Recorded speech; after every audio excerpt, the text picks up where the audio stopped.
ao ny levita, ao ny mpisorona, ao ihany koa ny mpaminany.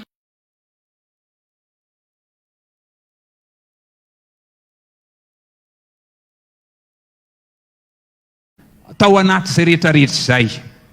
Amin'izao antsika izao dia isika izao no fiangonana. Isika no fiangonana. Ary ny afatra ny tenin'Andriamanitra dia tsy natao an-trano vato, fa natao antsika rehetra izay ato anatin'ity atao hoe fiangonana Jesosy mamonjy. Tsy miresaka ny any amin'ny ivelany na ny fiangonana ivelany, fa miresaka ao amin'ny fiangonana Jesosy mamonjy anatiny no resahana. Ka ao anatiny izay fiangonana izay dia misy ambaratonga maro ao anatin'ny fiangonana. No zarazarainao samihafa ny asa fanompoana nefa ny tompo dia iray ihany. Ao anaty zany fizarazarana ny asa fanompoana araka ny fahasoavana izay nomen'Andriamanitra azy ny tsirairay, ao ny mpino, ao ny mpampianatra sekolalady, ao ihany ny birao-piangonana, ao ny lohol-piangonana, ao ny mpitendry zava-maneno, ao ihany koa ny sekoly ara-baiboly, ny evangelista, ny mpitoroteny, ireo mpitandrina, ao anatin'izany koa ny birao ny firaisan'ny mpitandrina, ao anatin'izany koa ny CA. Ireo rehetrarehetra ireo no atao hoe fiangonana. Ary izao afatr'Andriamanitra izao dia miantefa avy hatrany ao amin'ny fiangonana. Aleloia! Andriamanitra dia ambaran'ny Baiboly fa tsy afaka manao na inona na inona raha tsy milaza ny heviny mialoha amin'ny mpaminany mpanompony. Alohany anaovan'Andriamanitra asa, alohany anaovan'Andriamanitra fitsarana, dia tsy maintsy maniraka mpaminany izy irahany mialoha hitondra ny hafatra. Ary ao anatin'izany dia nisy mihitsy ary ny fanentanana izay nataon'i Josafata mpanjaka tamin'ny fotoanany teo anoloan'ny zanak'Israely, teo anoloan'ny fiangonana. Nanentana ny olona manao hoe minoan Jehova mba ho tafatoetra ianareo, minoan'ny mpaminany mba ho ambinina ianareo. Andriamanitra tsy manao na inona raha tsy milaza ny heviny amin'ny mpaminany mpanompony. Ao anatin'izany dia niran'Andriamanitra ireny mpaminany ireny mba ampifoa ny zanak'Israely raha ohatra ka matory izy, raha ohatra ka efa nivily lalana, dia niran'Andriamanitra mba hamerina azy ireny ho amin'ny lalana marina. Niran'Andriamanitra izy ireny raha ohatra ka efa hita fa tena nivadika tamin'Andriamanitra mba hiverenany ray amin'Andriamanitra. Ary ny ankabeazany afatr'Andriamanitra izay nampitondray ny mpaminany tamin'ny fotoanany dia mitona ny olona hiverina amin'Andriamanitra. Ka izao afatra izao izay ampitondrain'Andriamanitra ny mpanompony amin'ity fotoan'androany tontolo ity na tam'maly, dia afatra omen'Andriamanitra miantefa avy hatrany ho amin'ny fiangonana, amin'ny ambaratonga rehetra ao anatin'ny fiangonana. Andriamanitra izay vavahantsika dia Andriamanitra tsy mizahatava n'olona. Na iza dia tenenin'Andriamanitra avokoa. Na inona titra, na inona ndraikitra ananan'ny olona ao amin'ny fiangonana, na mpanjaka aza, na mpisorona be, na ny mpisorona, na ny levita, na ny mpanapaka, dia tsy maintsy araka izay ampilazain'Andriamanitra ny mpaminany. Ka rehefa miteny Andriamanitra manao hoe mandehana, lazao anaty ny vahoakan'Israely, ka lazao amin'izao teny izao hoe izao no lazain'i Jehova. Ireny mpaminany ireny dia tsy nilaza ny heviny fa izay lazain'Andriamanitra no teneniny eo anaty ny fiangonana. Lazao anaty mankanesa eny ambavahady ny fiangonana, ka lazao zao teny izao. Mankanesa mankany am-panjaka dia lazao zao teny izao. Zao no lazain'i Jehova. Noho izany ny afatr'Andriamanitra miantefa avy hatrany ho amin'ny fiangonana dia miresaka hoe ny mikasika nyity hoe fahotana izay mandrendrika, mambabo, ary misy ary tena manandevo mihitsy aza koa ny teny fikasan'Andriamanitra, ny faminaniana izay nampilazay ny mpaminany na Jesosy Kristy, na ny apôstôly dia tsy maintsy ho tanteraka izany izay voasoratra. Indrindrandrindra mikasika ny atao hoe ny fahotana zay andrendrika ny olona amin'ny andro farany, indrindrandrindra dia ny fiangonan'Andriamanitra. Ao anaty zany fahotana mandrendrika izany, mambabo na manandefa izany, dia efa nisy ny faminaniana zay filazain'ireny apôstôly ireny nolazain' Jesosy Kristy tamin'izany. Noho izany ten'Andriamanitra tsy maintsy tanteraka, ary zay tsy miambina mivavaka, zay mangatsika ra-panahy, dia lasa tanteraka ho aminy ny tenin'Andriamanitra izay voasoratra. Andeha ho vakitsika voalohany ho jerentsika mikasika ny atao hoe fieremana. Ao amin'ny filazantsarany Lioka 12:15, ny teny fampitandremana nolazain' Jesosy Kristy izany. Lioka 12:15 vakotra izao amin'ny anaran'i Jesosy. Ary hoy izy tamin'ny olona, tandremo ka miarova tena mba tsy ho azo ny fieremana ianareo, fa ny ain'ny olona tsy miankina amin'ny abetsahany zavatra ananany. Nanao fanoharana ihany koa Jesosy nanamafy izany tenin'izany zay mitohy avy eo. Ny teny Jesosy ary nampitanjona manao hoe, tandremo miarova tena ianareo mba tsy ho azo ny fieremana. Jesosy mihitsy no nampianatra ary sady nampitanjona, satria amin'izao andro ianantsika izao dia maro ny olona latsaka anatin'ny fahasahiranana, ary eo no mahatongafa ny fakapana be dia be, mahatonga ny olona latsaka anatiny fieremana. Ary io dia tsy mizata van'olona na iza na ino titra ananana ao amin'ny fiangonana, na ino anjara asa fanompona ao amin'ny fiangonana, dia tsy mizata van'olona fa zay tsy miambina dia latsaka ao anaty zany atao hoe fieremana izany. Endrika maro no isehony fieremana, tena maro iaho ary misy ola-tsatsany aza dia tsy tonga saina hoe latsaka anatin'ny fieremana ane zahay ity tsy tonga saina. Noho izany dia natonga Jesosy ny teny manao hoe, tsy mahay manompo an'Andriamanitra sy mamona ianareo. Rehefa nilaza izany teny izany Jesosy, dia misy mihitsy ary naneso an' Jesosy. Mafy ny teniny ary naneso an' Jesosy izy ireo raha nandrehan'izany teny izany, satria tia vola izy ireo, fatsapitiarena izy ireo, dia naneso an' Jesosy izy. Dia hoy Jesosy manao hoe, Andriamanitra hoy izy dia mahalala ny fonareo. Andriamanitra dia mahalala ny fonareo, fa tsisy fitiavana an'Andriamanitra ao anatin'ny fonareo. Fantatr'Andriamanitra ny eo am-ponareo. Ary dia hitan'i Jesosy fa latsaka anatin'ny fieremana tokoa ireo olona ireo. Fa izay zavatra heverin'olona ho ambony izy Jesosy dia fahavetavetana eo anatrehan'Andriamanitra izany. Ary io fieremana io no mangedra na ny fiainam-pananao na ny mpanompon'Andriamanitra, dia tsy manana fahombiazana, gejainy ilay fieremana, na ny fiainanao gejainy fieremana eo amin'ny ara-panahy zay voalaza Mateo 7:22, dia tahaka ilay voa zay latsaka atao amin'ny tany misy tsilo, gejainy ny fanahina izao fiainana izao sy ny fitaky ny arena mangedra izany. Noho izany dia zao, na dia manana tanjona aza ny olona eo amin'ny asan'Andriamanitra, dia rehefa fieremana no mitarika azy, fitiavam-bola no mitarika azy, dia matetika dia zao ny tanjona kendreny dia ao amin'ilay resaka ara-bola ihany. Milaza ny soratra masina ao amin'ny epistiliny Mateo, epistiliny Timoty 1:2,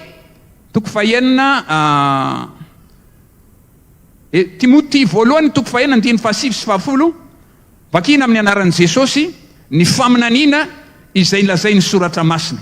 Timoty 1:5-7, arao tsara na dia efa fantatsika aza izany. Ary zay ho teo mpanan-karena dia latsaka amin'ny fakapanahy sy ny fandrika ary ny filana maro tsy misy antony, sady mandratra zay mandendrika ny olona ao amin'ny fandringanana sy ny fahaverezana. Fa ny fitiavam-bola ny fotsiny ratsy rehetra, koa ny sasan'izay fahatsapitady izany dia efa voavily ny ala tamin'ny finoana ka nanindrina ny tenany amin'ny alahelo be. Zay olona teo mpanan-karena latsaka anatin'ny fakapanasiny fandrika ao izy. Rehefa tafiditra ao anatin'ny olona ny fieremana dia latsaka anatin'ny filana maro, te hanana nitsy, te hanana androa, te hanana nitsy, te hanana androa, ary dia fiafaranany dia te hanan-karena be izy latsaka anatin'ny fanjika izy manomboka hatreo, ary dia voaletika tanteraka, ary dia voavily niala tamin'ny finoana, ary dia fiafaranany dia manindrona ny tenany amin'ny alahelo be izy hoy ny soratra masina. Maro ny olona tsatsan'izany zavatra zany. Na ezaka rehetra raha tokony handeha amin'ny ara-panahy, ny ezaka zay atao dia lasa mivoana makany amin'ny ara-nofo. Ohatra, anao Noely hira Noely, fanasana amin'ny Noely, tsy resaka hoe fananjatana fideranan'Andriamanitra ihany, satria fieremana no tarika an'ilay olona, dia mikendry izy hoe ahoana ny ataoko mba azahoako vola be. Omeko fanasana daholo le mpanan-karena rehetra, Jesosy mamonjy maneran-tany. Dia amin'izay izy mahazo vola be, nahavoany iray Noely tamin'ity dia nahazahoana an'izao tapitsisa. Fieremana mitarika ny olona ho amin'izany. Anao évangélisation, latsaka anatin'ny fieremana, dia manangom-bola, nefa manangom-bola tsy hoe mba hikatsahana monjena fanan'olona, fa ahazahoana vola. Évangélisation dia fitoriana filazantsara madio mba ahazahoana mamonjy fanan'olona. Fa rehefa latsaka anatin'ny fieremana ny olona, tsy ilay évangélisation no ataony fitoriana filazantsara, fa lay ahazahoany vola, any ka voavily ny fony, any dia zao misy ary dia tena mamitaka, misy latsaka anatin'ny fitaka hoe anaovana asan'Andriamanitra, anao évangélisation zay mba tohaninareo, anao évangélisation zay mba tohaninareo, dia lasa l'évangélisation no fieremana, vadika fieremana, fanangonam-bola. Maro ny sasany latsaka anatin'izany zavatra izany, efa voavily niala tamin'ny finoana hoy ny soratra masina. Ary be dia be ny olona tsatsan'izany zavatra izany, latsaka anatin'ny fieremana izany, ary dia ahodiny tenin'Andriamanitra na ny toroteny dia mihodina amin'ny alalan'ny fitiavam-bola avokoa. Fieremana zany, satria ny toroteny raha hitory fahasoavana izy dia mivily makany amin'ny vola. Efa nahita tahaka an'izany, zay teny toriny mihodina makany amin'ny vola. Hitory momba ny fanahy masina amin'ny fiafarangany dia vola. Hitory momba ny fanasanana, fiafaranany dia vola.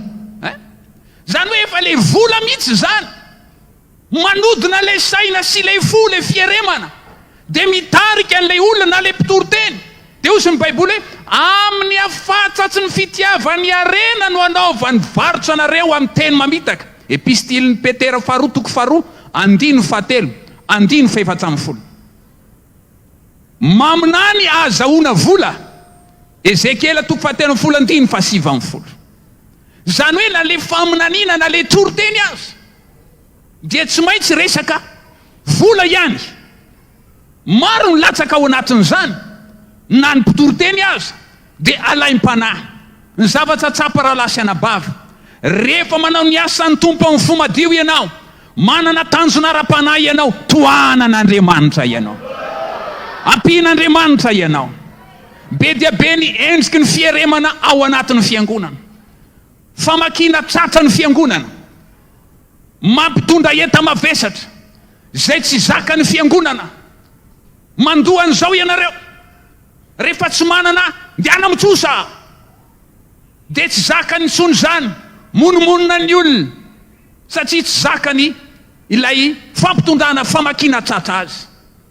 Tsy fanao izany, tsy fanao eto amin'ny fiangonana zany, famakiana tratra izany dia nanjaran'ny Paoly izany.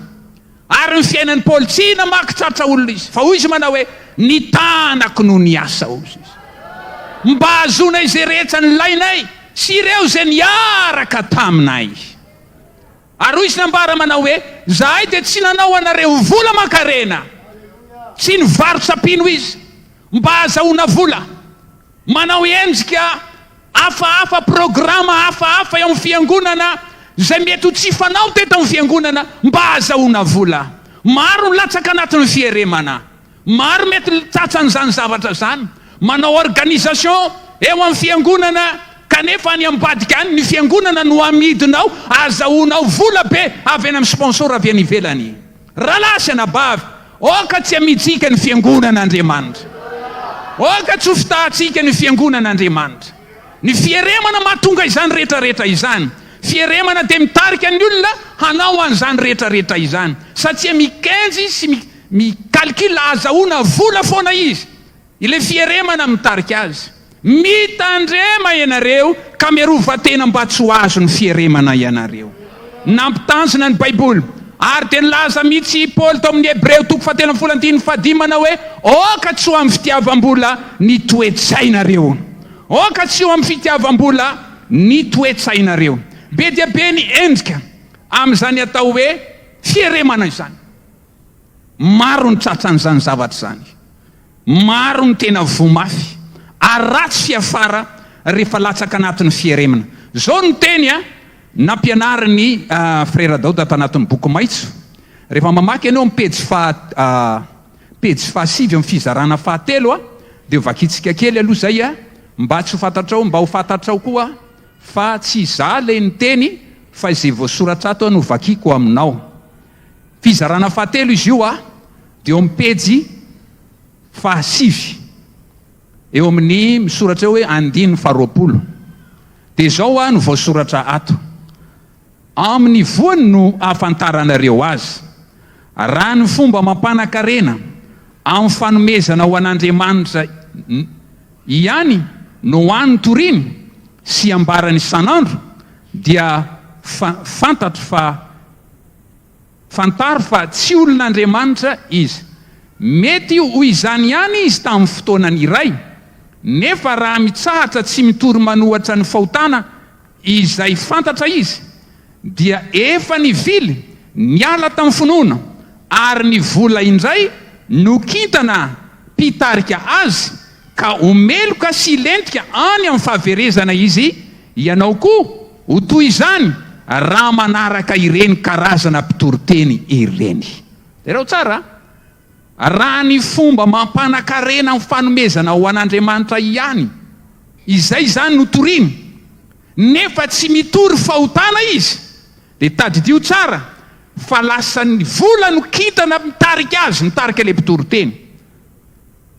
Ary lentika any amin'ny fahaverezana izy. Ianao koa izy ho toy izany raha manaraka ireny karazana mpitoriteny ireny. Nampiavaka antsika Jesosy mamonjy dia mitory ny fahotana. Ny fahotana dia anisan'ny misakana ny olona tsy hitahian'Andriamanitra azy, fa rehefa miala amin'ny lalan-dratsy ny olona dia tahian'Andriamanitra izy.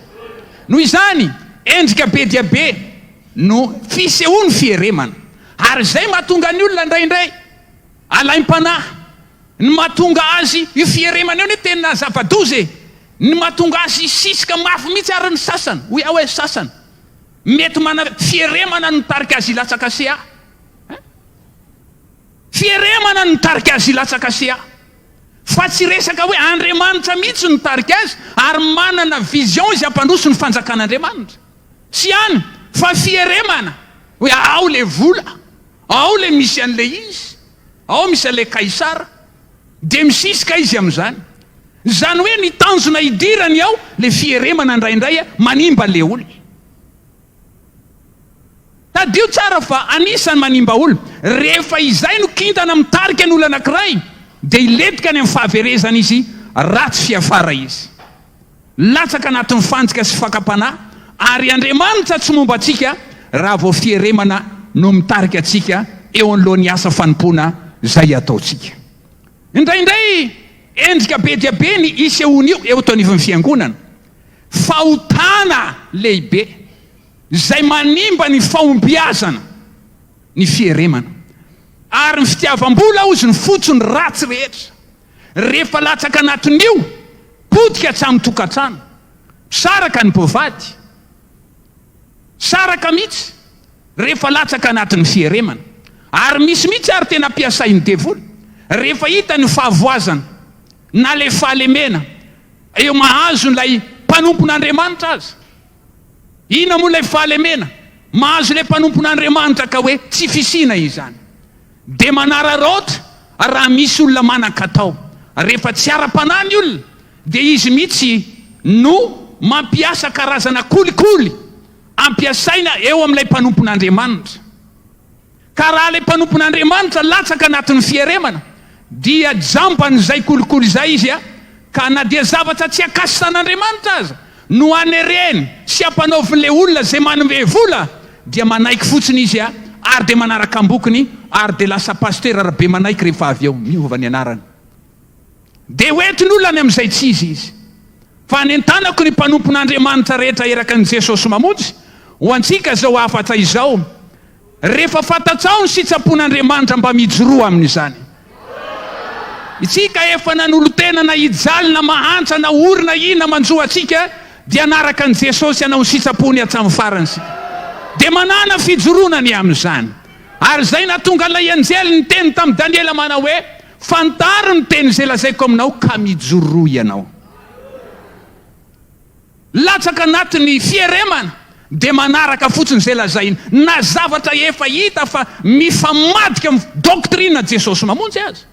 De noho ny amin'ilay tsy fisina de manaraka eny ery rahalahy ndao fa ndao rahalahy, mahafinaritra rahalahy, tena ilaina anao rahalahy, tena nampiasain'ny tompo anao rahalahy.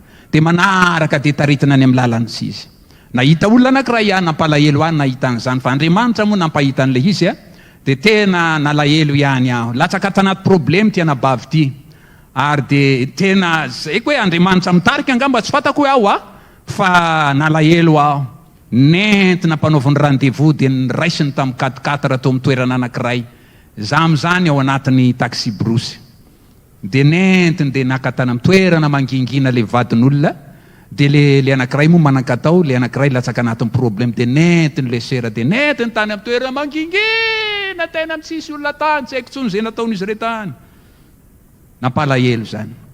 Le fieremana zany ravatra amin'ny tokantrano vokatr'izany.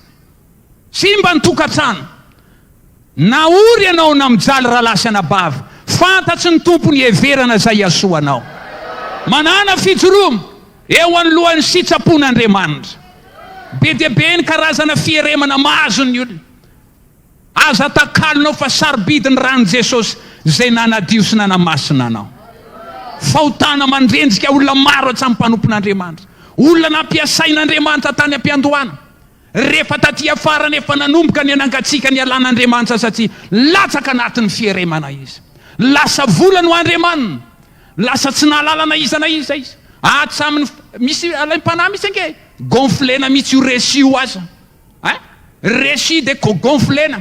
Raha tokony roa alina mivoaka dia atao hoe ray hetsy. Signature. Mivoaka avy ihany. Ny valo alina magnatin'ny kibony. Ny roa alina no makany amin'ny asan'Andriamanitra. Zava-doza zany, fieremana zany. Misy koa sasany tratran'izany. Alainy hovainy io. De soratiny ao hoe roa hetsy, avy eo ray hetsy no alefany ihany. Fieremana zany. Fieremana zany. Manimba olona zany, miatomboka eo ny sy fahombiazanao sy ny fampitehana ara-panahy. Satria amboarina ho any amints'izy efa misy lainga misy vita. Latsaka anatin'ny fanjika ozy ny Baiboly. Oka hitanjona isika ozy Jesosy. Mila mitandrina, mandehana amin'ny famarinana. Mandehana amin'ny famarinana. Latsaka anatin'izany ny olona maro. Ajanoka hatrehony amin'ny fieremana. Iditra amin'ny anankiray zay tsika zay ambaran'ny soratra masina ny amin'ny resaka voninahitra. Fahotana lehibe manimba olona maro ity tompoko. Maro ny olona izay nampiasain'Andriamanitra tany am-piandohana. Fa rehefa latsaka tanatin'ny fitiavana voninahitra dia simba avokoa izy. Tsy naharitra nefa dia anisan'ny nampiasain'Andriamanitra.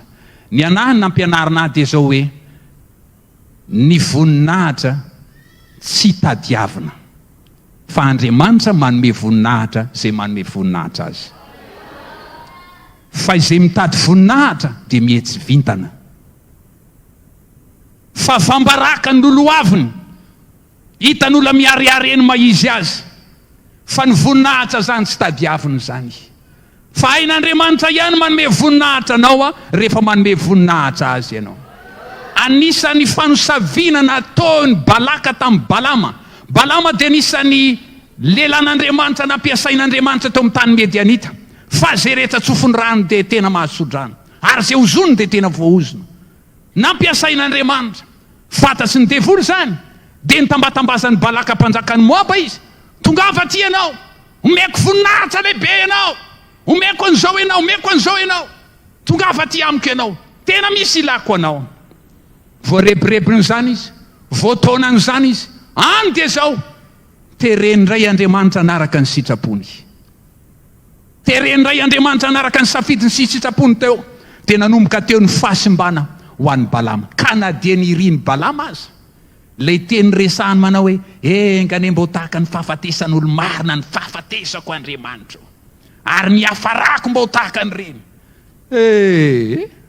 Rehefa latsaka tanatin'ny fitiavana voninahitra, latsaka anatin'ny fieremana izy, vita tsy eo ny amin'ny Balama fa ny sabata ny zanak'Israely nandringana azy maty Balama.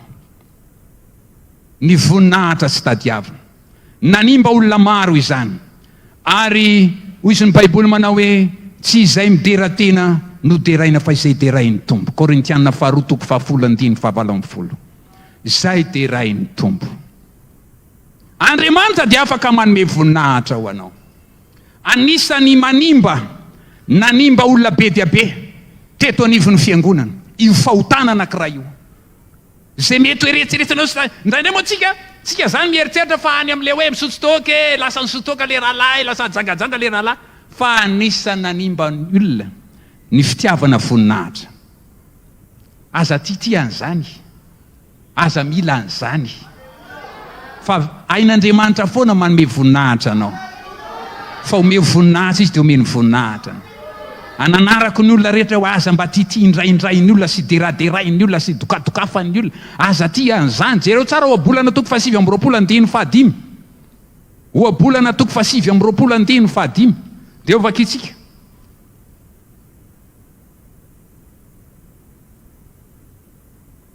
Zao ny voasoratra. Izay olona mandrobo ny namany dia mamela pandrika ny tongony. Raha ianao mandroboka ny rahalahinao dia mamela pandrika, manipoditsakondro iandrerany ianao. Zay mandoka anao na 3 na 4 na 10 dia manipoditsakondro 10 izy eo alohan'ny tongotrao hianjeranao.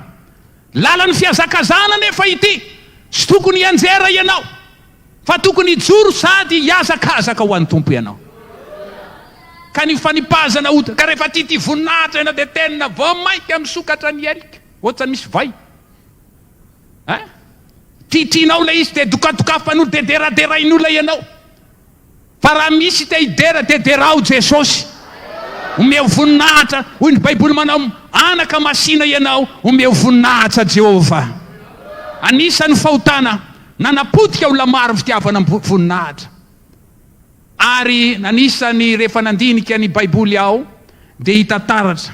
Rehefa tonga tany Listra Paoly, nitory ny filazantsara, nampiasain'Andriamanitra, nanangana ilay malemy tao amin'ny asan'ny apôstôly toko 4:10 tao anatin'izany. Ary dia rehefa nampiasain'Andriamanitra izy, ny olona tany barbariana sady mpanompo sampy raha teo, zay manompo any Jupitera sy Merkora tamin'izany fotoan'izany. Ary nahita ny asa magaga nataon'Andriamanitra tamin'ny alalan'ny Paoly sy Barnabasy tamin'izany fotoan'izany izy ireo.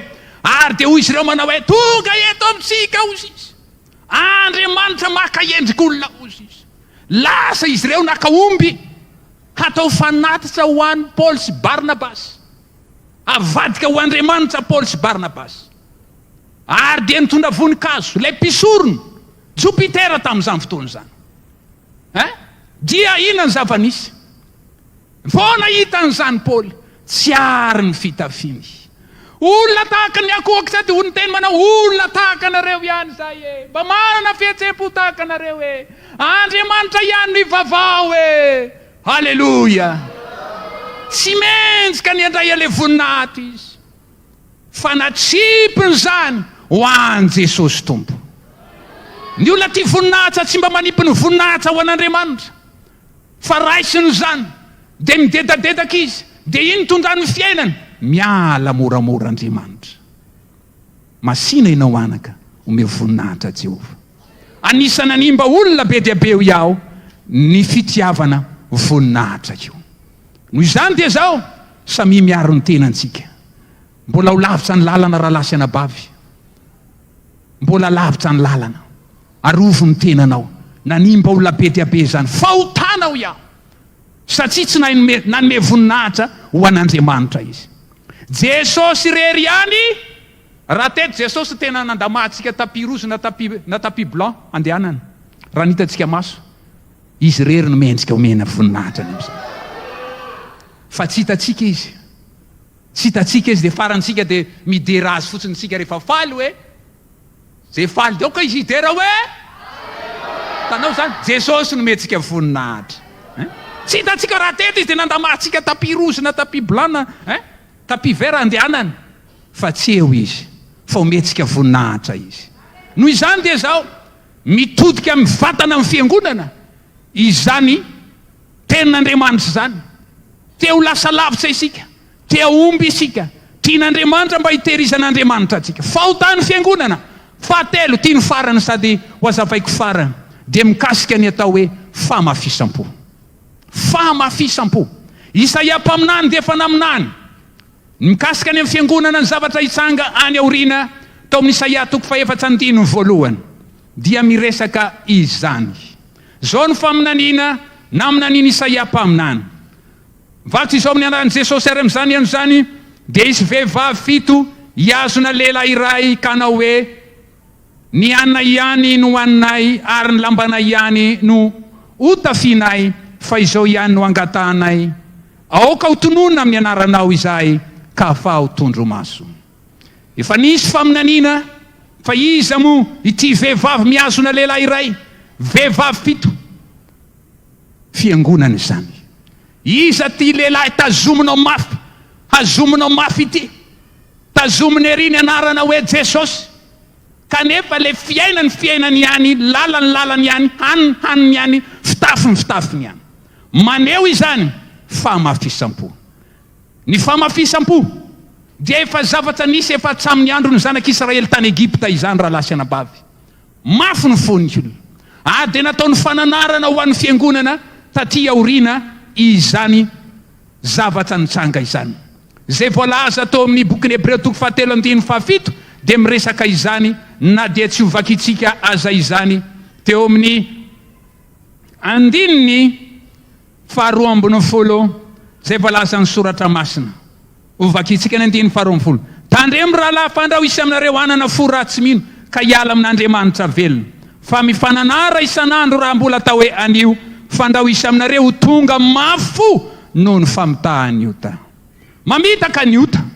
Tena mamitaka mihitsy ary manamafy le fo. Ary zay mahatonga ny olona na eo ampandrenesana tenin'Andriamanitra ary zay izy. Rehefa latsaka anatin'ny famafisam-po dia tonga dia misy fanoherana ao anatiny.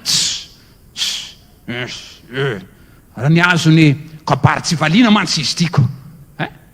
Kabary tsy valiana mantsy izy tika. Tsy kabary tompoko natao eto fa tenin'Andriamanitra ny toriana.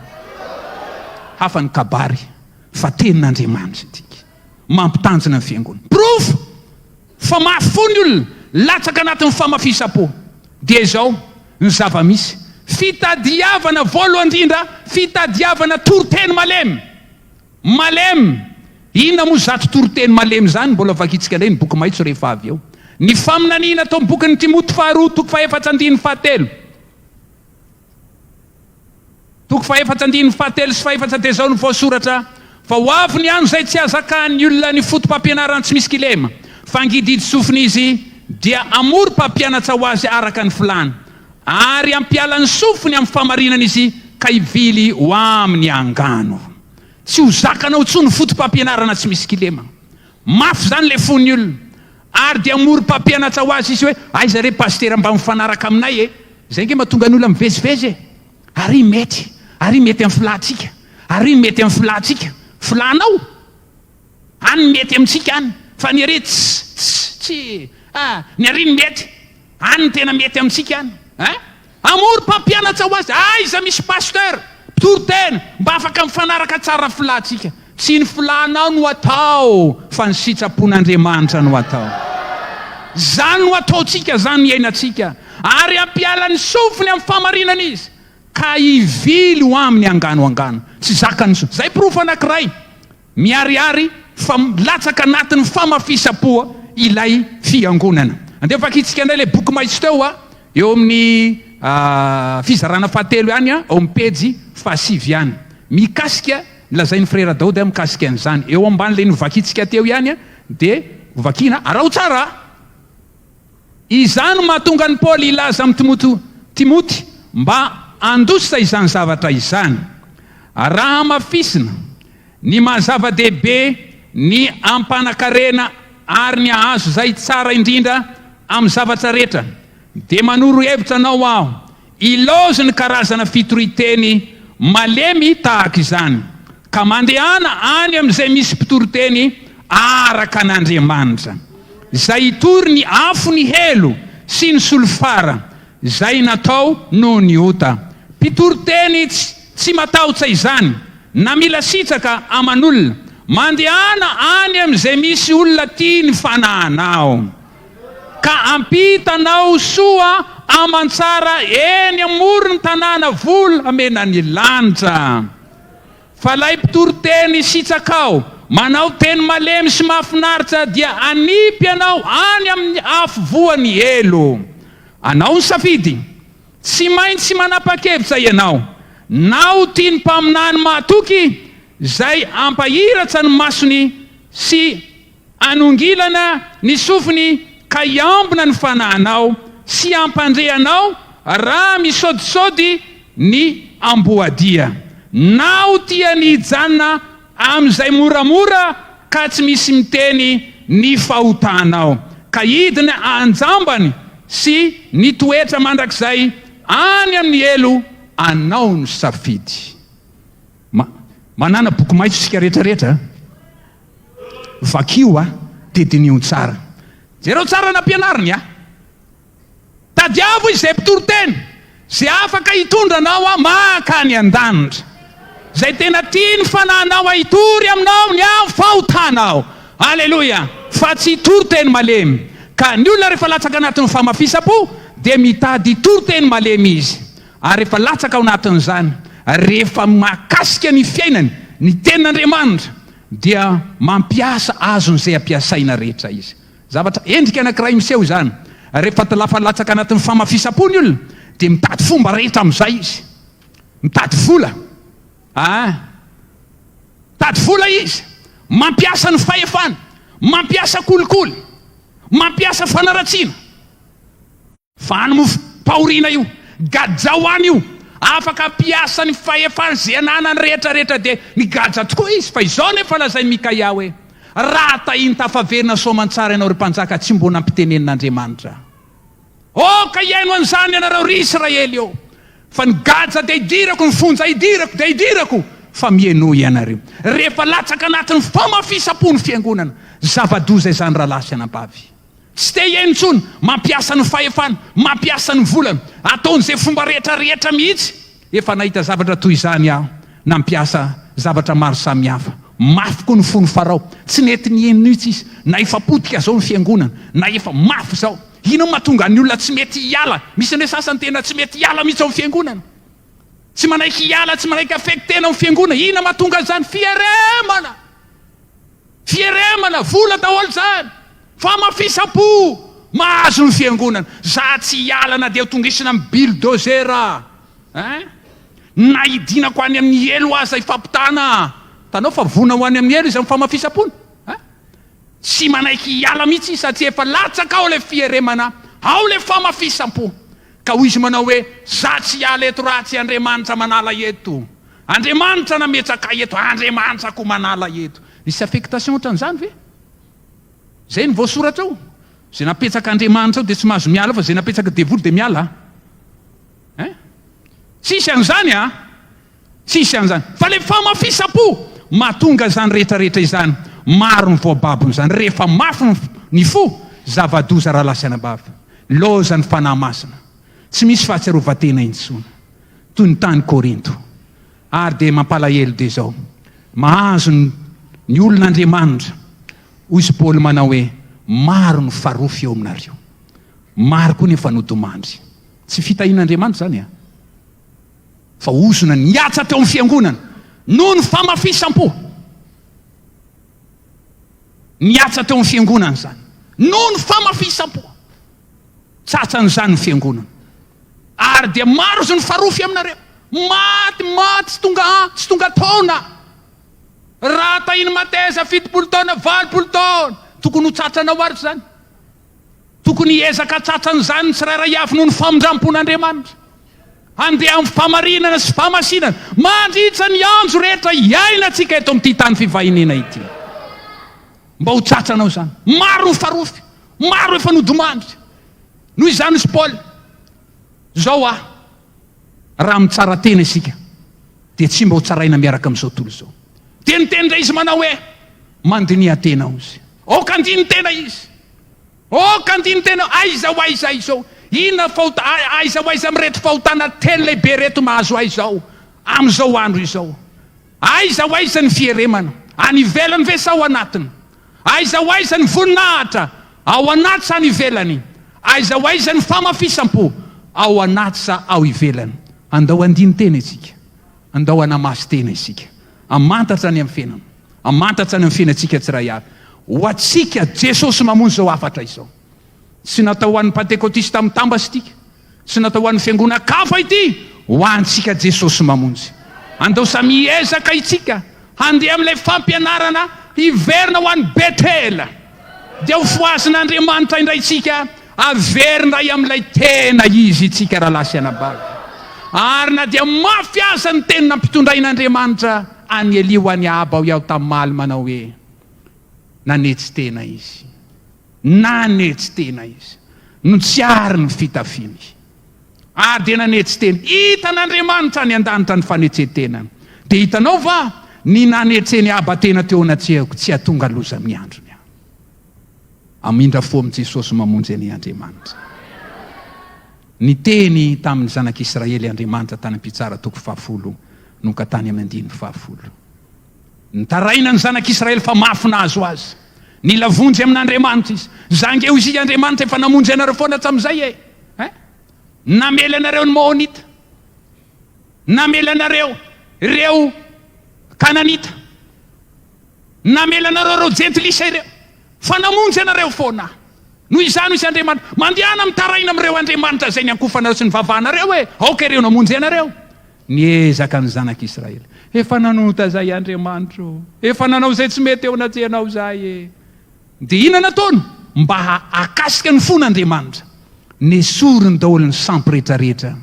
Dia nariny zany. Dia ozy ny Baiboly manao hoe dia tsy nahatsinjy ny fanahy-ntson'ny Jehovah. Dia namindra fo amin'ny zanak'Israely izy dia naniraka mpamonjy azy ireo izy.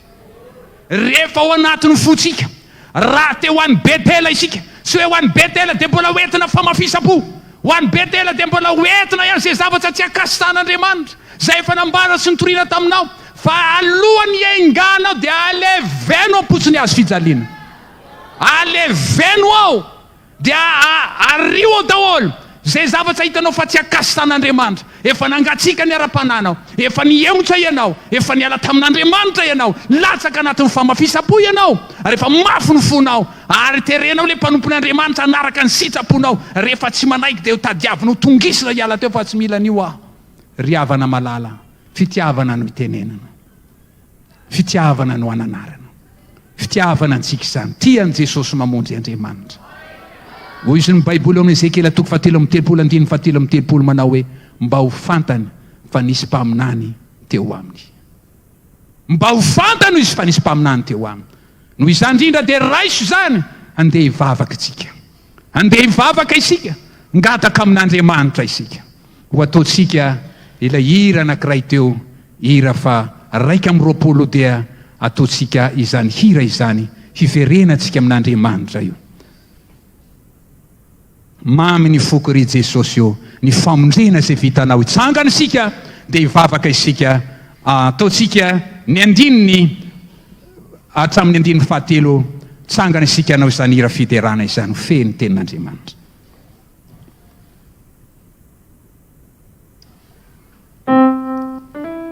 Tovy amin'ny fonao rehetra ny hira fiterana.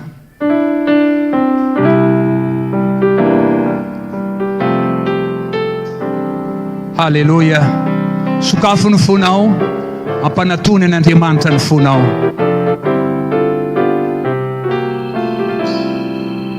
Mamily foko ry Jesosy de famonjena zay vitana de adisoko navelana tena fakao mandrakiza Jesosy mala indreto manantona anao izay Andriamanitro no ny alehibe ny indra fonao nampahafantarina azy ireo ny sitraponao izay nampitondrainao tamin'ity maraina ity. Lokanompo velokano velokanao zay sitraka tanony foko ry Jesosy ty zaza tsy mahasaraka anao mbola malemy mora mani tano ahifikitra ao aminao mbola malemy mora mani tano ifiki jawamina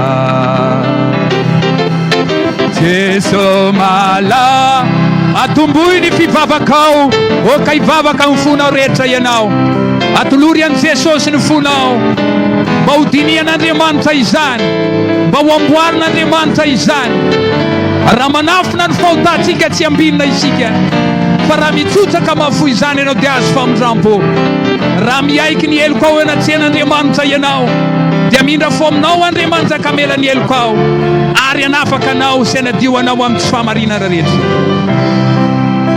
Ka ny foko sy ny fonao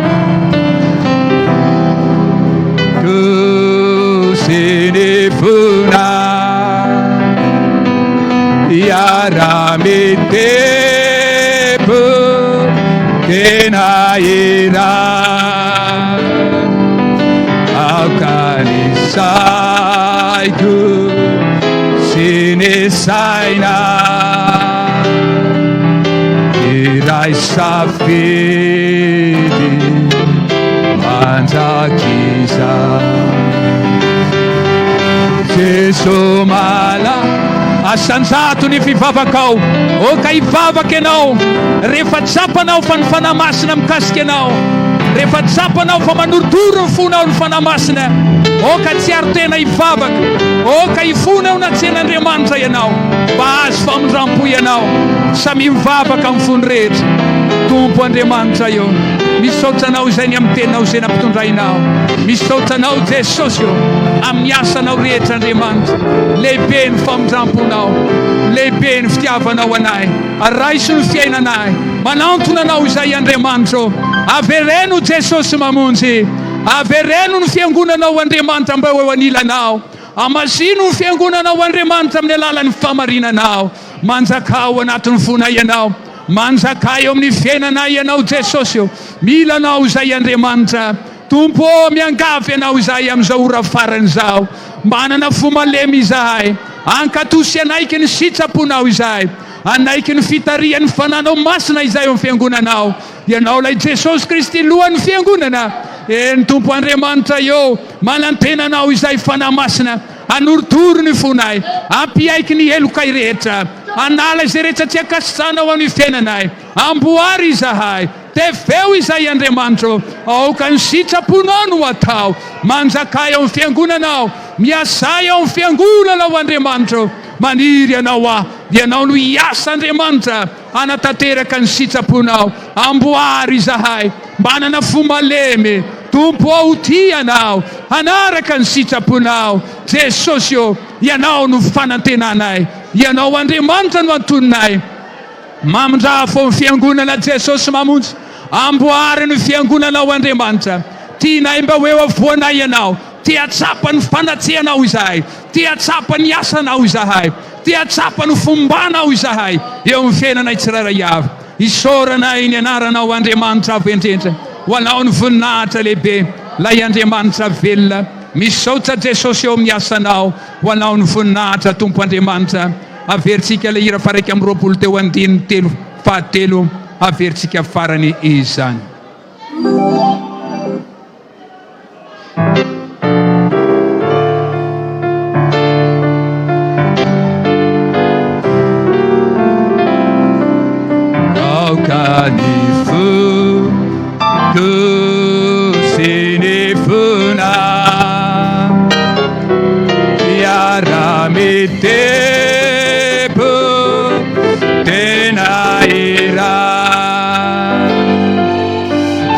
Kanisaiko sinisaina iray safidy mandrakisa Jesu mala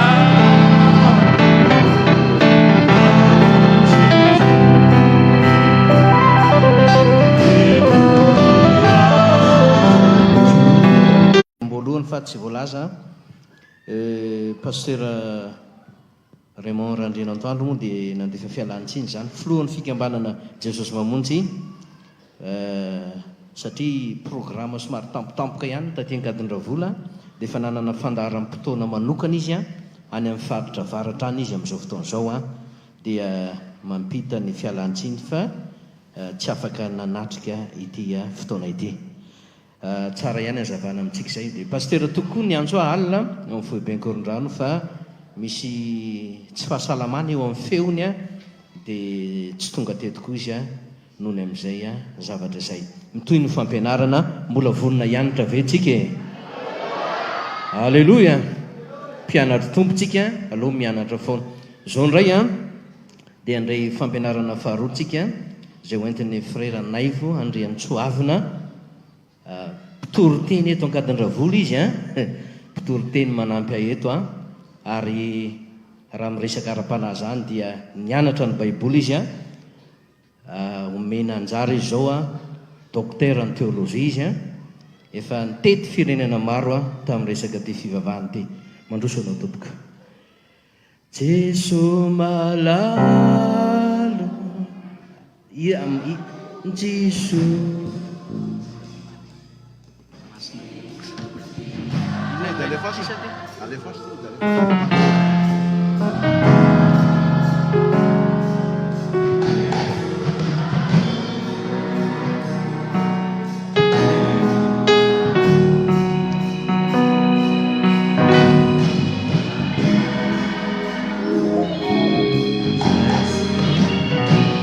Amen. Mialoha ny tenena dia ataontsika aloha ny hira voalohany ny andininy voalohany ihany sy ny anisany andininy masina ny lanitra feno voninahitra nangatany moa zay fa tsy masina ny lanitra feno voninahitra andininy voalohany sy ny isany andininy ihany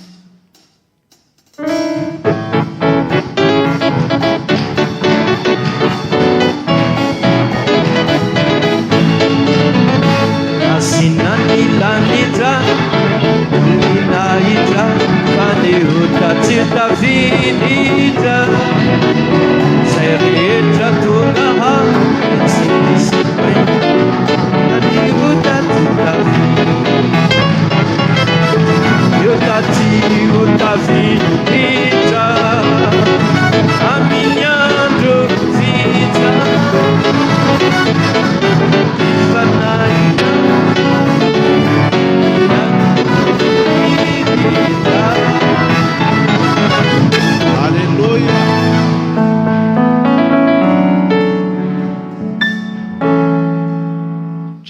tamin'ny voalohany narian'izany hira zany fa za Desambra 1963 mbola tanora tamin'izany niditra tao amin'ny fiangonana Jesosy Mamonjy.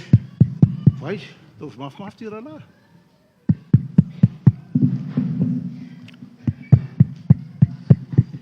Aiza ny volume.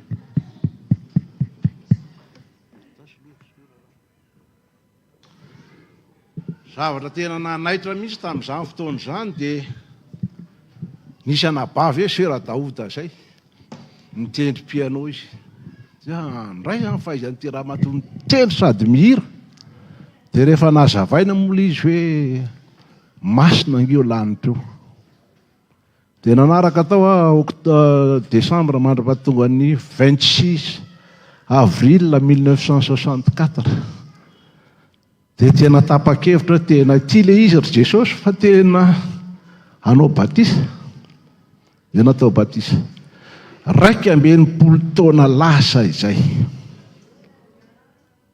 Fanontaniana mipetraka hoe mbola mijoro ve ianao? Mbola mijoro ve tsika amin'ity fanarana n'Andriamanitra ty? Be dia be zavatra nitranga, be dia be zavatra niseho. Frère Ranaivo, zay moa fiantsony Sera Daouda ako. Rehefa nanaraka cours biblika tao zahay, rehefa tonga zany ny vakansa mandritra ny 2 volana 3 volana dia niaraka amin'ireo pasteur azokiny. Misy 7 rahalahy izy tamin'izany, pasteur Racheta, pasteur Jean, pasteur Célestin. Za mbola kely tamin'izany.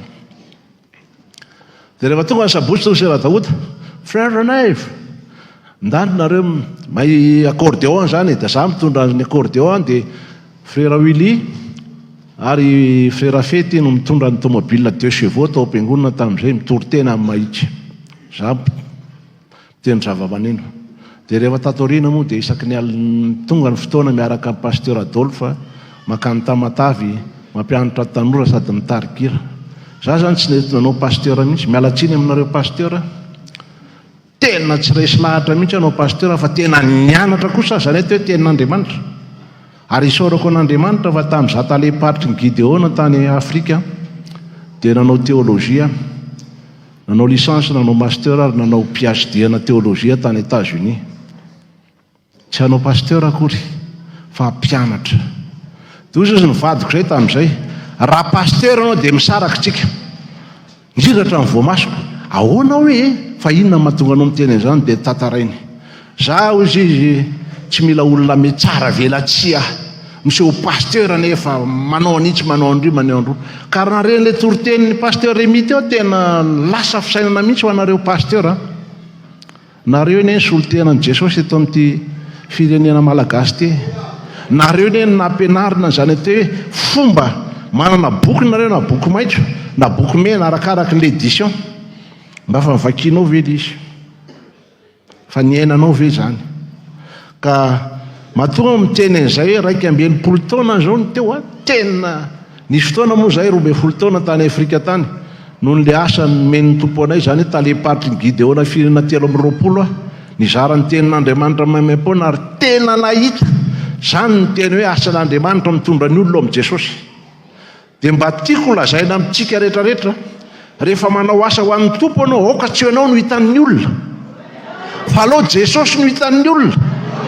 Matory Davida ny teny hoe Jehova mpiandra samy mpiandrondro zany eny amin'ny devant foana izy. Tsy Davida akory ny eo fa Andriamanitra ny eo. Izy aty alena ty fotsiny. Fa amin'izao fotoana izao tena valalany ny Frère Ranaivo. Mahita mpitory teny anao annonce évangélisation dia ny sariny eo sarin'izy mivady fa ngahinao ny hamonjy ny olona. Tsy ilaina fatarina akory izy ianao fa aloha Jesosy no hitan'ny olona hamonjy ny olona. Isaka mahita an'izany teo Jesosy zay manome voninahitra no mameza voninahitra an'Andriamanitra foana tsika. Halleloja. Dia isaka mahita an'ireny évangélisation reny dia hoy Jesosy toa mipoerapoera daholo le mpitory teny amin'izao fotoana izao 12 taona tany Afrika. teny tamin'ny pasteur atao Abidjan, pasteur tena tsy mety zao ataonao zao, fa izy ary ty ragaty mba mianatra amin'ny teny miala tsiny aho taleparty Gideona hitondra olona any an-danitra, fa ny napetrako aminao io ataonao ve hitondra olona ho any an-danitra? Ianao mpitandro nato, jereo reo centre pira eto aminao, vita ny hira any Afrika moa za ilana tsiny Séraphin, tena mandihy tena tsemboka, vita le mandihy toroteny pasteur matory daholo ny frera sy ny Séraphin dia mety fenao am'izao pasteur, milamina ve ny sainao? Amboary io de frera zanako frera Daoly ty tsy manitsy be tena amboary io, fakatsakasitrahan'Andriamanitra zao ataontsika zao, de isaky mandalo isa-taona zany na isaky ny 6 mois mandalo any frera nefa alohanao mba mitoroteny ato aminay, mampianatra any moa zany 3 andro amin'ny Gideona any, de nilady manambara momba ny tenin'Andriamanitra sy famonjena ny olona any amin'ny tany silamo. Ianao neto manao aleloia vita foana e, fa any amin'izany tany silamo zany neto tsy miraharahanao mihitsy ny olona e, toroteny anao fa nahitan'izany raisy ny baiboly de atsipiny any amiko dorany eo masoko, mba manahoana reny finoana ro mba miala kely amin'ny Madagasikara anao ka mitondra olona ho an'i Jesosy. Fanontaniana zany de hoe Jesosy eo mba hampio izahay olona atoky hatramin'ny farany. Aton'i Jesosy mamontsika, za tsy tenina toko-pivavana, za moa tany zany tany amin'ny Assemblée de Dieu satria tsisy Jesosy mamonjy tao Dakar, 96% ny olona tany silamo, sendra mba nisy fiangonana teo akaikin'ny trano de mitondra olona de netiko tao dosy pasteur. Saotra fiseranay fa zaho tsy amorona fiangonana leleko tia, fa ampianatra ny olona momba ny tenin'Andriamanitra sy ahoana ny fomba hitorana ny olona ao amin'ny Jesosy. Zay ny zavatra tediavo. Sera moa zany no mitoroteny rehefa larobia, za mitoroteny indray rehefa lady, fa nisy silamo anankiray zay tsy nety nanaiky ny tenin'Andriamanitra, fa noho nandray izy tena mibebaka ny tomany, ny dady anisan'ny lehibe an'ireny silamo reny, pasteur anay koa moa tamin'izany anisan'ny lehibe an'ny silamo, fa rehefa mibebaka izy tena ozy freranay fa ahoana no nataonareo? Vavaka. Io za tamin'ny andeha zay ody, io zanakarapara, anjaranao mikarakara an'io, hoeto any an-danitra io, vita ny anjaranay, mitondra azy tao am-piangonana, fa ianao indray mitondra azy mankany an-danitra. Pasteur, ny asantsika de mifameno. Gideona raisam-pirenena mitondra baiboly mizara azy ary mitondra ny olona ao am-piangonana, fa tsy mitory-teny mihitsy izy. Fa ianareo kosa mitory-teny de mikarakara ny olona ho any an-danitra. De ny zavatra fampianarana androany zao dia araky ny lazain'ny pasteur teo, misy anaky telo izy efa niresahanareo de ohatra ny variana zao pasteur Rémy hoe inona tsony no resahako eto, lazainy fa entré le teo tena efa plat de résistance be 46 minutes any izy nitory-teny taminareo teo hoe tena feno. Raha anao indray zao de so de mandrezatra eo anao ka tsy ho zakanao tsy fa engany tena amin'ny anaran'i Jesosy zaranao ary misy mampianatra ny tenin'Andriamanitra. De rehefa anontaniana moa de mifanontaniana hoe inona indray moa no resahako ro pasteur Christian rehefa voalaza ny pasteur Rémy Théodole ny zavatra rehetrarehetra. Za moa mpampianatra zao hoe mampianatra amin'ny Iskaï, mampianatra amin'ny ST. Ny ara-voalohany fampianarana voalohany ao amin'ny fianarana de baiboly, tenin'Andriamanitra. Mila miteny anglisy, iza miteny frantsay, za raiky dôlidôly sao de misy zanaka mpianatra ao amin'ny Iskaï eo nareo mba teneny hoe docteur anay vao nitory-teny taminay tamin'ny de misy mpianatra an'zaraina de ozy izy Ramsey nafinaritra anay le fizaranao fa izao nanaovany t-shirt kely hoe ze mba nanondraka de mba ho tondrahana, de nitsangana le boiky anankiray nivavaka, dadako izy Gideona koa fa hivavaka ho anao any am-pianarana zany. Sao anao mieritreritra tsy azo lazana ny tenin'Andriamanitra, any koa ny tena tokony hotoriana ny tenin'Andriamanitra amin'ireny tanora reny. De niresahako ny directrice générale, ty koa anao ny directrice générale tenin'Andriamanitra ho anao. Izy ny tsy mahalala an'izany hoe freranay zany, docteur anay moa fiantsoana, ny ady izao zary tsy menatra ny filazantsara. Na izy tany Afrika misy président ny république anankifito no hitako mizarako ny tenin'Andriamanitra. Ny resahako taminy fa izao izary tonga aty aminareo tsy hanao resaka politika fa hitondra ny olona ny politika an'Andriamanitra ho any an-danitra.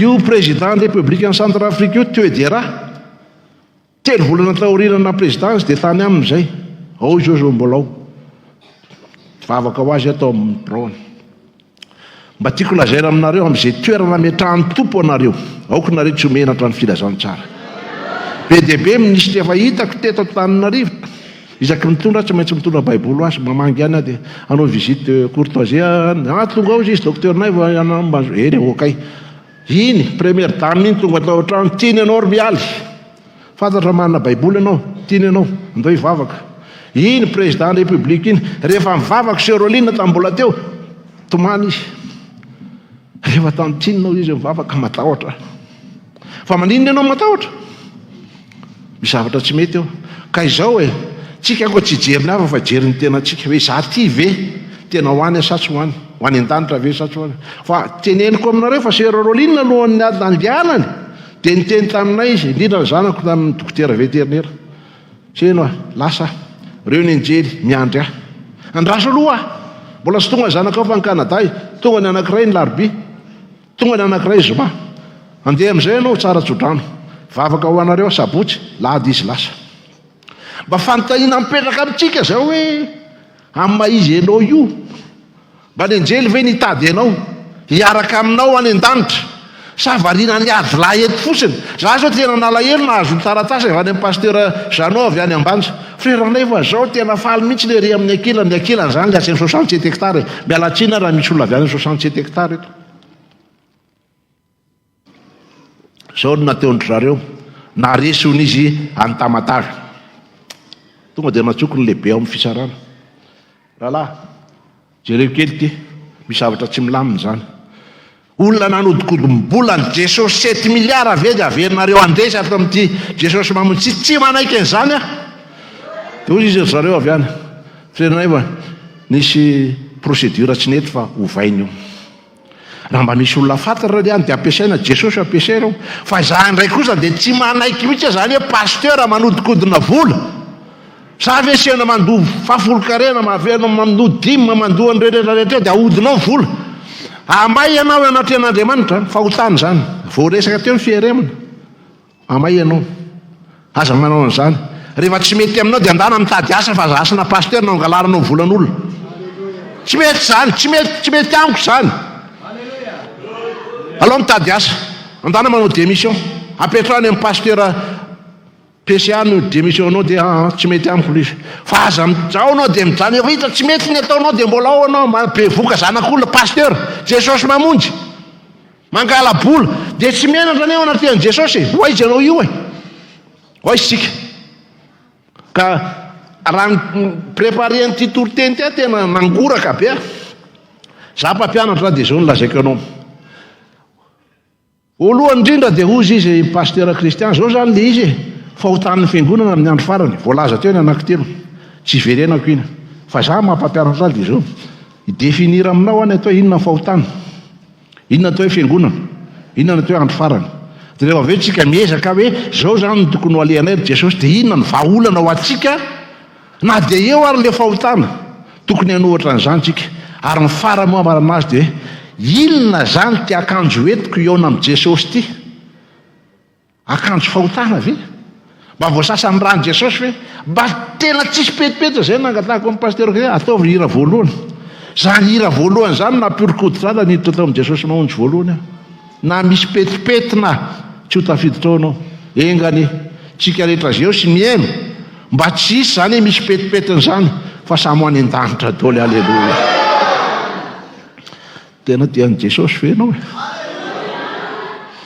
eno ary le teny voalohany indrindra fahotana ao amin'ny Timoty voalohany toko fahaefatra andiny voalohany sy faharoa Timoty faharoa toko fahatelo andiny voalohany sy fahafito ary ny Koritianina faharoa toko fahadimy andiny faharoa sy fahatelo dia eo amin'ireo andinin'ireo no eny an-dalana mamaky azy efa mandeha dia mandeha dia fotoana efa miraika ambin'ny folo sasany zao voalohany fahotana ny atao hoe fahotana dia fandika ny lalàna sy ny didin'Andriamanitra amin'ny teny tsotra fa rehefa avy eo azavaintsika izy faharoa inona ny atao hoe fiangonana atao hoe eklésia natsoina ho ivelany zao tontolo zao mba anao ny sitrapon'Andriamanitra amin'ny teny tsotra dia fiombona ny zanak'Andriamanitra Lazava ny lazay ny pasteur teo tsy ty trano ty akory ny atao hoe fiangonana fa toerana ivoriana ty, fa ny fiangonana dia ianao zasy ianao olona navotana tamin'ny rano Jesosy, zay le fiangonana.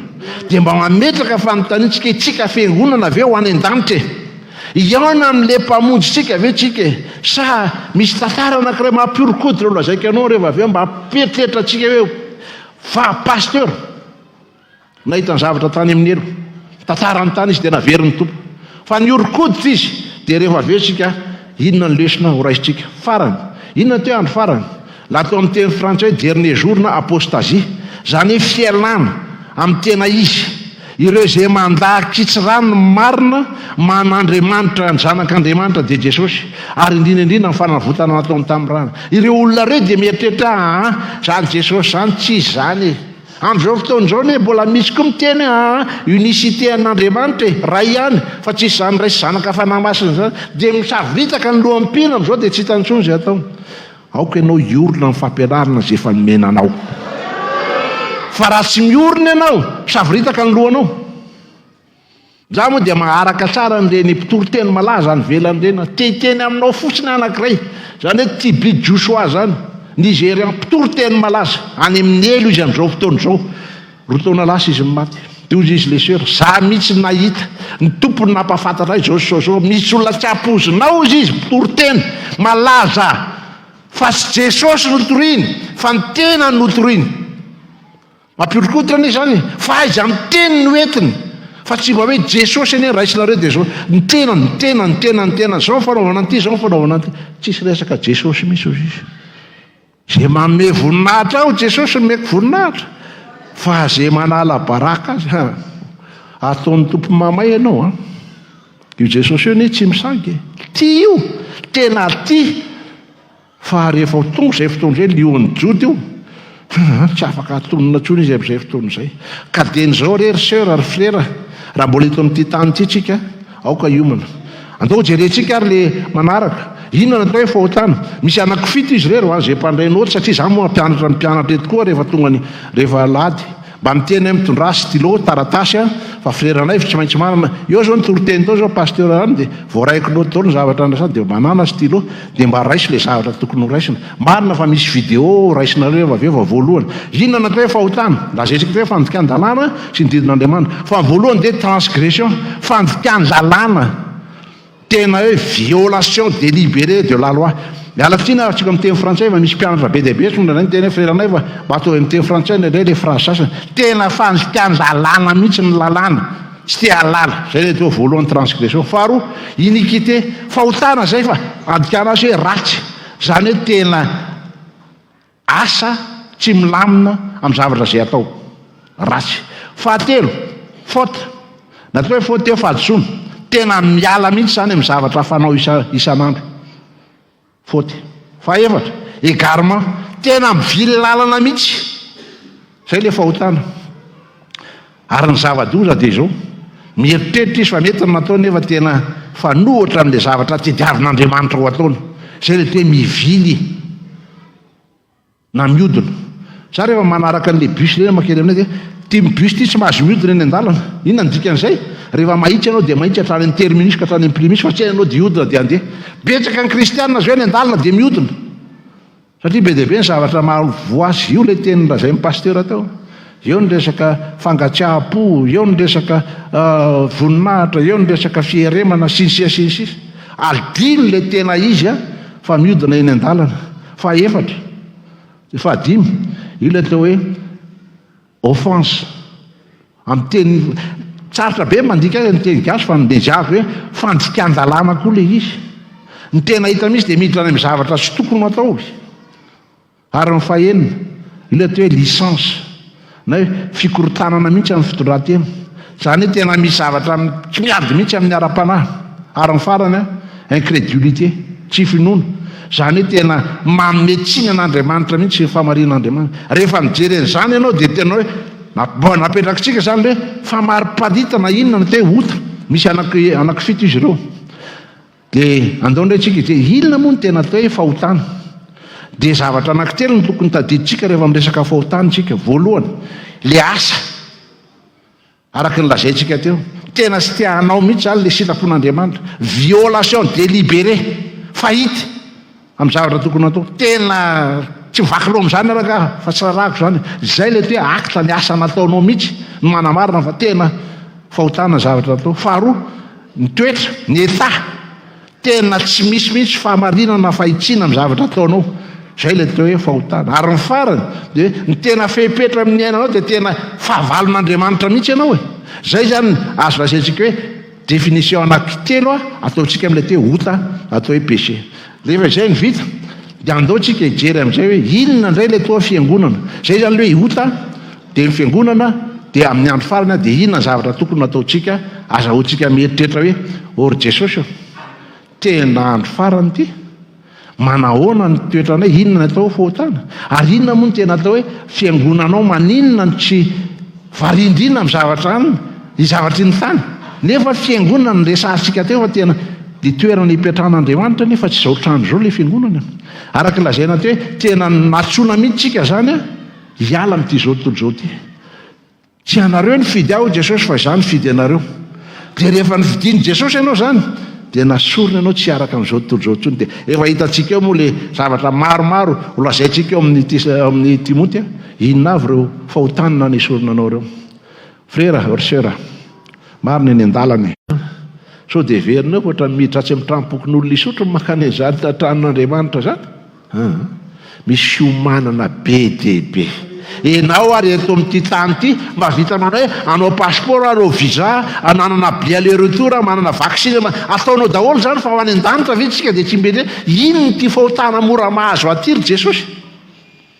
Dia tsy mba hisorona ve zany? Fa variana fotsiny tsika. Ndao ny jerentsika kely tia fiangonana ity. Iza moa le fiangonana? Le fiangonana dia hoe iraisan'ny olona kristianina zay natao hoe nofoazin'Andriamanitra. Kristianina efa nifo na vaozina indray. Inona mahatonga an'izay? Toritenin'ny Jaona mpanao batisa voalohany inona ny lazay?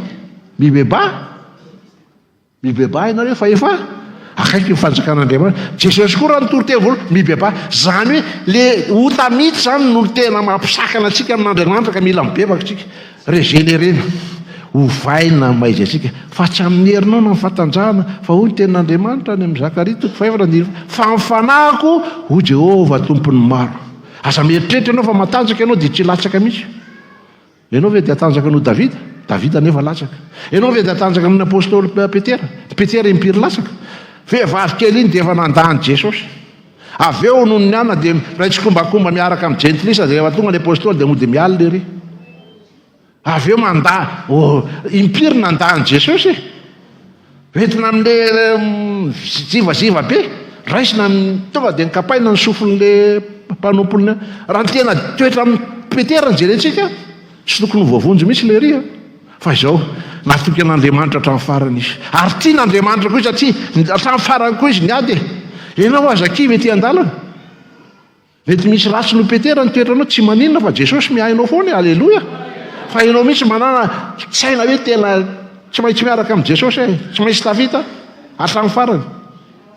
Hatramin'ny farany fa zay maritra hatramin'ny farany no dia aokontsika reo vonjena hatramin'ny farany. Dia rehefa jerena izay zavatra hoe olona no avaozina ary indrindrindrindra amin'izao andro fahasoavana izao. Fa fahasoavana namonjena antsika. Faharoa, tamin'ny andron'ny Pentekosta rehefa nilatsaka ny fanahy masina dia inona ny zavatra niseho nametraka amin'izay tena fiangonana voalohany Andriamanitra. Olona tsy miteny arivo voavonjy tamin'izany fotoana izany dia nietsika amin'izay le tena hoe fiangonana. Ianao ny ataon'ny olona hoe sekte. Jesosy ny ataon'ny olona hoe sekta tamin'izany fotoana izany. Inona moa problème an'ilay sekta hoe tsy miaraka amin'ilay tena zareo mpanoradalàna sy ny fiangonana hatramin'izao. Za tena miteny aminao hatramin'izao 61 natao batisa tamin'ny 420 120 taona lasa nitadako somamy moa fa maty fa tsy mba nisy nanatrika anao batisa. Praitapoaniko misy anakeny tsy mba nisy nanatrika amin'ny batisa ka hatramin'izao fa efa mba misy moa efa mba manomboka fa niditra amin'ny fiangonana ihany Jesosy mamonjy. Zavatra mahafinaritra fotsiny dia zao Jesosy tsy zaly mihitsy ny ampihebotra. Rehefa nilasaka indray mandeha tato amin'ity toerany ity Jesosy mamonjy ity hatramin'ny farany Jesosy. Tena hatramin'ny farany io sao nareo mieritreritra hoe manomboka dia mitsapatsapa fotsiny ohatran'ny tsobodranony raha mengalika rehefa malivorivo dia dirina rehefa lalina dia baibay. Aza manao baibay an'i Jesosy. tena tazoro Jesosy ao tsy avelako anao. Aleloia. Fatandremo hoe fa mialy Jesosy raha misy fahotana tsy mety amin'ny fiainanao. Zay foana tadio. Jesosy dinio ny tena. Mba manaova ohatra ny Davida. Dinio a Jesosy. Zany fiangonana.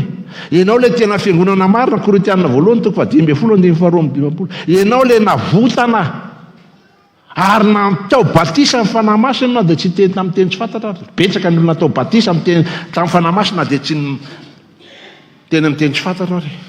Ao ianao koa anie ka azadiny fa rehefa izay dia manjary tenan'i Jesosy ianao. Ka ny tenan'i Jesosy tsisy fahotana. Atadio zay. Fa efa nivonjeny ianao, fa nomeny fanahy masina, ray amin'i Jesosy ianao. Aleloia.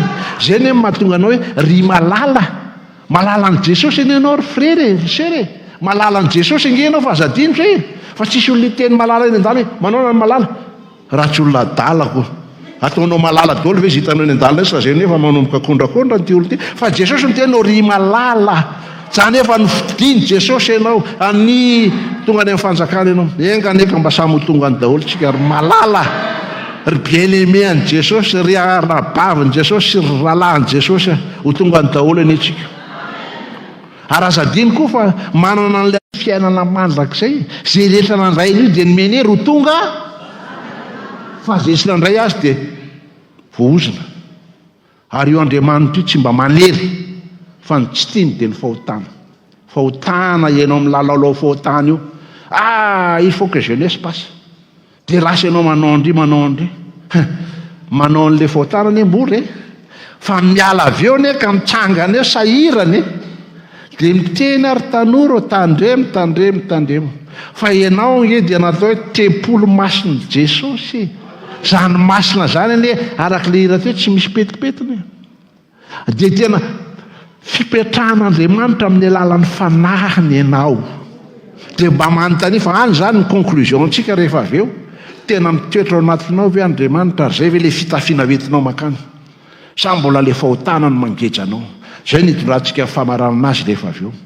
Dia azadiny fa natao fofombadin'le lehilahy anankiray ianao. Ry zareo zany fofombady zany ianao alaina vady rehefa avy eo. Fa tsy anoatra ny sasany 2 taona, 3 taona na sasany 3 volana dia lasa fisarana ery anosy dia misaraka. Tamin'i Jesosy hitondra ho any an-danitra Jesosy eo fa tsy hitondra eto amin'ity tany ty. Mamisy an'izao izy ohatran'izao bogosy be detante manambola tsy mamitaka zany. Mamitaka mamono fanahinao zany fa le tena izy hitondra any an-danitra ve? Zay foana. Anan-janaka ianao hitondra anao any an-danitra ve re zanakao raha hoentinao any an-danitra ve re zanakao reo. Dia ozy izy sœur Rolinina zay teteraka anakefatra manova trano efatra an'ireo ankizy ireo. Trangaboly freranay fa ahoana zany tena mivavaka dio zany Jesosy meo trano navita trano efatra ho an'ny ankizy. Ny eto tany zany. Ary zava ny teny tamin'teo azavary nentinareo fa ny any an-danitra. Ao anatin'ity sika ka maniry fantatra hitafy ny trano raitsika zay avy any an-danitra. Raha ho hita amin'ny tafitsika dia tsy mba hitantaka. Trano lay. Dia mieritrereta zany fa tanty. Ainao ty tanty mandehandeha trano lay. Za tadidiko tsara. Fa lasa moa le sœur Rolinina tolozao ty. Ny fanahy milaza marina fa amin'ny andro farany. Aorianao dia hiala amin'ny finoana ny sasany. Ao zany tsika amin'izao fotoana izao. Andro farany. Inona fahotana mahazo ny kristianina amin'izao andro farany izao? Samy mahafantatra ny fahotana zay mahazo azy ny tsara. Fa ny fanontaniana dia hoe hiala amin'ny finoana ny sasany. Fa maninona ianao no miala? Hono Jesosy mivavaha mba tsy hidirinareo amin'ny fakapanahy. Voalohany zany tsy nivavaka ianao. Faharoa tsy voky ny fanahinao. Na dia ny devolany naka fanahin'i Jesosy Matthieu 4:4 dia amin'ny 9:4 Jesosy miteny tsy mofy ihany no iveloman'ny olona fa ny teny rehetra zay laoko mivava n'Andriamanitra. Mba mametraka fanontaniana matoa ny teny taminao hoe zao amin'ny obolana, zao marka. Zany hoe le marka zany efa filazany tsara efa fandrona zany zao miverina amin'ny testamenta vaovao mamarika amin'ny marka. Za tsy mba mamaky fotsiny fa mandinika dia avy eo maka concordance anany dia inona moa zany ty verset ty dia ahoana. Zay ny ilay hoe mandinike fa tsy mamaky fotsiny fa izao rehefa mitompo miteny anao tsy mofy ihany ny veloman'ny olona fa niteny rery sy aloako vavan'Andriamanitra dia mametra fanontaniana sakafo ianao io so dia kere anao so dia tsy ampy le sakafo nefa mitompo manome anao sakafo ory zareo fa izy tsy manana baiboly amin'izao fotoana izao na tsy manana renao ny lasana makany amin'ny application-ny telefona anao ao misy ny tenin'Andriamanitra ao na teny anglisy na teny frantsay na zay tianao tafiditra ao dia mbola miala tsiny any ianao anatrehon'Andriamanitra kozato inona zay tena olona kere azafady tsisy olona kere miditra any an-danitra alleloia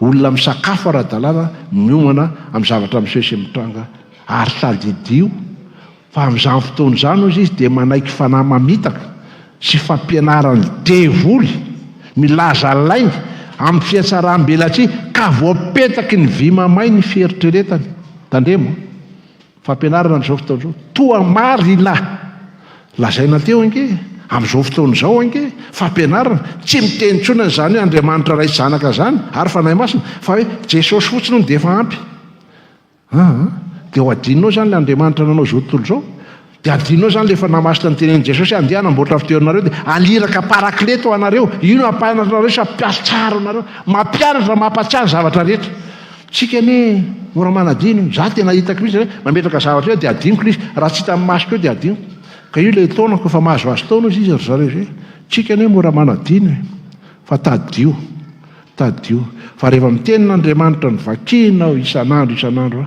mahazo aina ianao velona ianao ory zareo misy olona ne misakafo indray mandeha anatin'ny andro tsy mihinana amin'ny maraina fa ny atoandro mihinan-kenina kely zarana matory ianao mihinana maraina mihinana atoandro mihinana hariva mihinana goûter amin'ny folo mihinana goûter amin'ny efatra indimy raha zay manana dia tsy mba afaka misaotra an'Andriamanitra ve ianao Jesosy tehirizo amin'ny telo rehetra zay vakiko hatramin'izay mba tena ho velona any an-danitra dia rehefa mamaky tsika zany Timoty 2:7-7 dia tonga dia ho afezitsika izy misy andro mampidi-doza voalohany ho titena ny olona tonga dia ataoko amin'ny teny frantsay égoïste titena dia ozy le olona zay ka ianao ne raha manao conjugaison de jeu de tu de il tsy maintsy ny jeu aloha mandeha voalohany marina n'izany fa jeu mandeha voalohany fa io le jeu titena io indraindray tsy mijery ny hafa nefa ny hafa tokony mba jerenao ohatao mba vadika indray atao hoe tu de il fa sy atao hoe jeu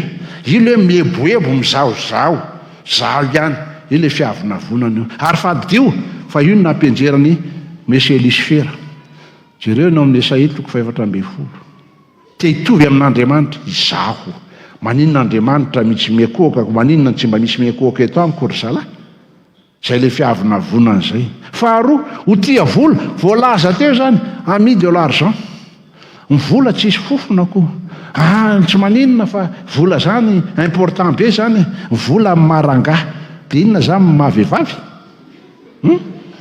atao amin'ny teny tsona hoe vola ho ny marangah dia rehefa tsy manam-bola zany ianao dia tsinitsinina ary ihany zao io vola io ny tena manimba araka ny lazay ny pasteura teo ny fahatelo dia hoe mpandoka tena fanfaron za aloha dia zao za aloha dia zay mahatonga andre misy mpitory-teny amin'izao fotoana izao any amin'ny elo tena mialatsina fa tena any amin'ny elo fa tsy Jesosy tsony no meno voninahitra fa ny tena no hitany ino kosa aloha raha hitory-teny tena mipopoka mihitsy fa nga mipopoka ny ilaina raha niditra tao am-piangonana zao nareny ten'Andriamanitra ianao maina voaka avy eo ianao tena manazo ten'Andriamanitra ka misaotra hoe saotra Jesosy efa nisy fampianarana ny raisiko zay ny zava-dehibe fa tsy anaotra ny tany Afrika za dia niteny mihitsy aza mpitoro-teny tany ory zalahy avy aloha le mitabataba io fandanao miresaka amin'olona dia tabataba ao izy mandritry ny adiny ray leo izy dia lasa izy mitsoka tsara nitoro-teny mafy fa kosany ampitiavana ny anaovana azy ho tsapan'ny olona tena fitiavana le toro-teny ataonao amin'io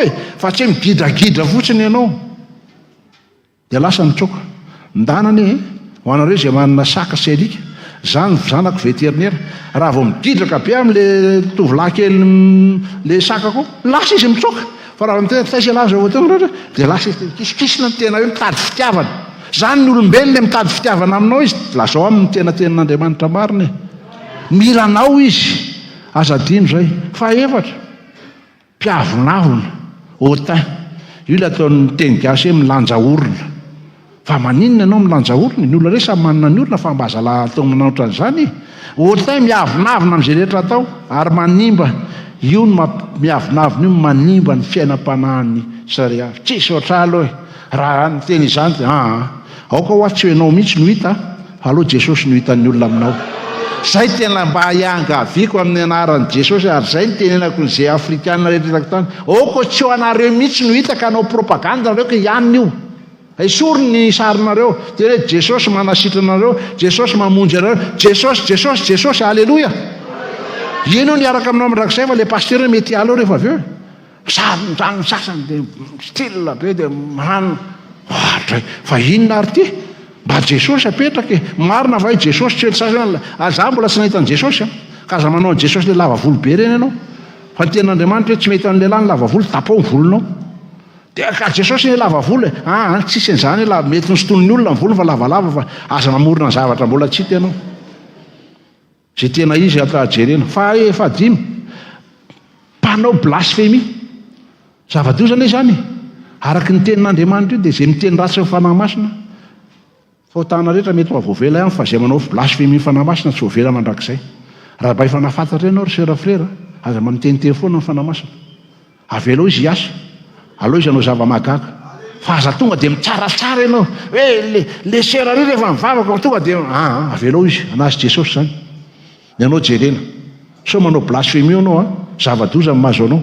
manaraka tsy manora izy reny rebelle ry zareo amin'izao fotoana izao tena rebelle mihitsy ny zaza amin'ny ray aman-dreny nareo efa bainy sy bofy tsisy ilaina nareo ry zalahy nganao tonga teto tany raha tsisy an'ireo niaritra an'eo sakra ny areo amin'izay rehetra nataony ary za miteny amin'ny mpianatra mihitsy raha tsy nisy an'ireo nareo sy tafita maiza manaja azy na ny fomba fiteny azy ary tsika ray aman-dreny koa hoe aoka tiany ankizy ary ananatra azy amin'izay tokony natao. Alleloia. Fity mifamaly an'io tsy misaotra tsika tamin'ny mbola kely natao an'le raha misy manome zavatra ho anao kia miteny hoe misaotra tompoko zao ny olona maso tsy mba mahatsiaro za dia miteny ny ankizy na mivavaka ao an-trano azy alohan'ny sakafo mivavaka rehefa voky mivavako fa tsy hoe vita lasa amin'izay non vita ny tsotro Jesosy misaotra ny amin'ny sakafo nomenao fa tena voky zay aoka izay tompo tena tory ara-dalàna arovy amin'ny ranao fa tsy sanatry le sakafo iny manjary manonofo zay nohatran'izany mba mahaiza misaotra alleloia atao fianarana ho atsika zany sady mandray alohan'ny sakafoanana any ane misy tsomy sakafo izaka mandalo ny zordira ianona ny tompony zordira tena ontsy ianao nefa mihinana mahaiza anao misaotra azadino zay mbola fitahin'Andriamanitra matombo sakafo anao zava-dehibe zay tsy masina manaza zay tsy masina ireligieux tsy raharahan'ny olona tsony zany za zo nandeha ty aminareo misy bandy kely katikaty de miala lasa mandeha aninona hony anao krosy lady ny andro satria tsy avy niasa tamin'ny weekend ka reraka lady zany tsy raharahina tsony mandeha hivavaka fa andeha krosy ampiasa an'le vatana tsy raharahina tsony le andron'Andriamanitra lasa ianao mijery ary za koa mba miteny raha mbola azo atao aza mividy zavatra lady ianao nampianary frera Daoud zany ao anatin'ny boky maitso zany avelao fa raha avenao no mividy dia mivarotra koa ny olona fa rehefa tsy mividy ianao izany an'ny hitan'ny havany eo izy dia lasa izy moty fa raha mbola azo atao rery sera indrindra ny ray aman-dreny nary insensible tsy mba misy olona efa tena ahita za zao mba te hametraka fanontaniana amintsika hoe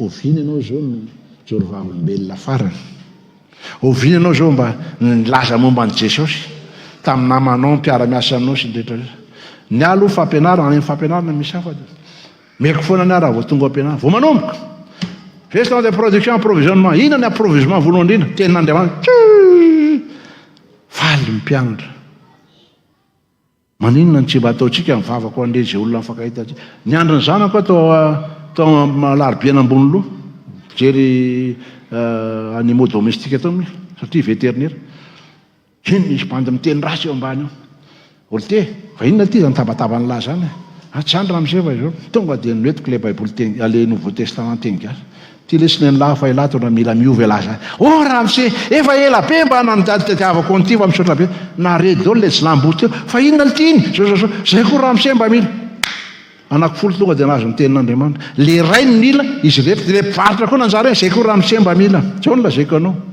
tsy fantatrao fa mety inony andro aminjeny ny tompon'ireny olona reny mahaiza mijoro vavolombelona ho an'i Jesosy. Tsy voatery évangélisation ihany ianao vo anao fa rehefa misy azonao atao ka manambara. Za aloha tsy afaka ame baiboly anao Nouveau Testament Gédéon satria tsy azo atao zany. Fa amin'ireo sehatra dimy ihany nao nefa andana mba mividy na mapely baiboly dia jereo le filazany tsara kely reny dia mba mahaiza mijoro vavolombelona ho an'ny olona. Ho adilina Andriamanitra ianao amin'ny volanananao io sy ny fahaizanao sy ny fahalalànao. Ny ady izay foana Jesosy eo raha mba misy zavatra azoko atao ho anao ataoko voninahitra. Na inona n'inona ataonareo Kolosiana 3:7 ataovy voninahitran'Andriamanitra zany. Na miasa na miteny ataovy voninahitran'Andriamanitra foana. Miasa aminao ny Jesosy. Tsy apozinao iny zavatra nataonao iny. Voalin'ny tompo aminao ny fotoana tsy apozinao. Ianao ve mbola tsy nena amin'izany? Zany isy fotoana tena impiry. Eo amin'ny fotoana tsy manam-bola tena ny arivana iny dia vola. Izy ary zany mba mandefa vola ty amin'ny freranay zany. Ay le cousine kely ary anana re tonton matsaro kely anao zany tika dia mba imba misy anana kely. Mpianatra afaka ny izy fa tena misaotra raha misevana izy zao. Ny fantatra ny numéro anao ty mba misy anana. Za tsy miteny hoe mameza vola anareo fa tonga dia namine ary tamin'ny herinandro androany tsy teto moa fa nitoro-teny tany an-teraka vita nitoro-teny ozy izy le sera freranay fa namoaka valopy izy. Teo izy mba inony teo freo anao izy tamin'ny nitoro-teny taty tany Afrika ao mpamiany zany fa tsy te Madagasikara. Freranay fa natsiaro zay tokony amin'ny anao jereko le izy vidy zavatra ny apisy tena tao anaty masony lafilafy any le vidiko tao anaty masony dia ozy ny zanaka ta izy dada nahita vola. Inona ny problema ndre Jesosy miafoana. Alleluia. Nareo niatako ny fitondrana tena hoe Jesosy io eo akaiko rahalahiko io zay ne mahatonga hoe anabavin'i Jesosy oralan'i Jesosy dia apetrao amin'ny problemanao zavatra kely zany fa miahinao foana izy maika mofa ny ara-panahy ny ara-panahy ny zava-dehibe zany ne zavatra ny sany zany fa ny tena ara-panahy ny zavatra goavana. Andao jerentsika amin'ny manaraka tsy mahony-po intempérant loza be cruel. Aoka ianao tsy lazainy hoe tena loza be ny olona iny. Za moa dia lazainy mpianatra hoe ianao raha misy tena masika.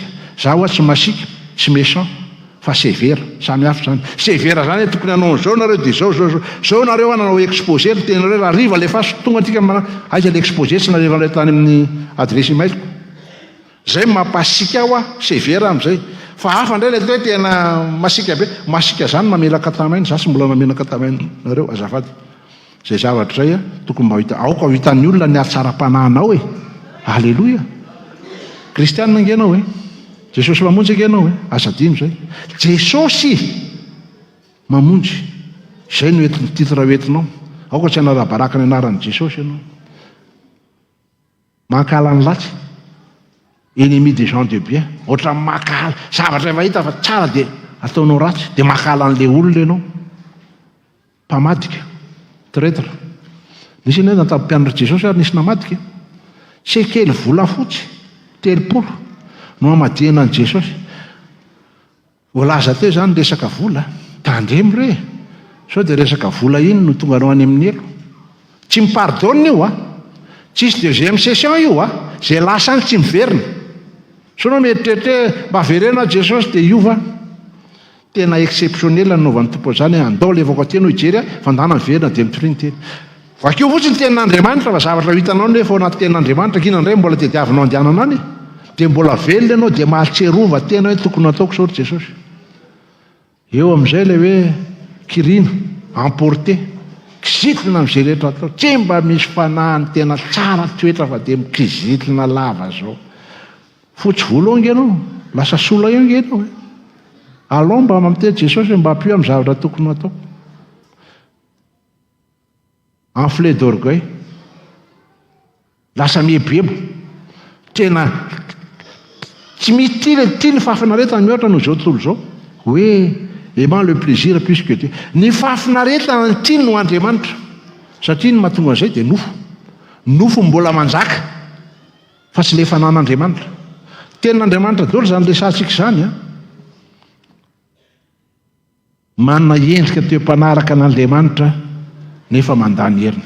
io le ty olona mpiatsara velatsy ohatra ny tena izy ireny zany fa ngamy fitondrano an'ity baiboly tena eny dia tena miseho amin'ny olona eny zany izy raha hivavaka nefa ny ao anatin'ny folo eo rombaka sy tolamato jesosy ny ivelany to tsara fa ny ao anatiny tsy aoka rery olona tsy zavatra ty avela ny zavatra mamaika atsika fa le ao anaty halleloia mba rehefa tena voasasany rano jesosy ianao atao vitan'ny olona mihitsy amin'izay aleanao fa tena fitaratra ianao za zao voangamany voamaly a nanao mijery fitaratra eny maraina isan'andro moa mijery aloha hoe kravaty zany ve mivilana hoe tena hitanao mivilana raha ohatra tsy mijery fitaratra ianao indraindray anao avy nybrosiny dia misy zavatra kely tsy hitanao io tsy tsapanao ory fa nanininy ty le fitaratra mampiseho anao misy zavatra mety na tsy mety ny fiainanao mba hifirytsika mijery fitaratra amin'ny alalan'ny tenin'Andriamanitra tena mampianatra ane Jesosy tena mampianatra isan'andro izy ary zay ny tokony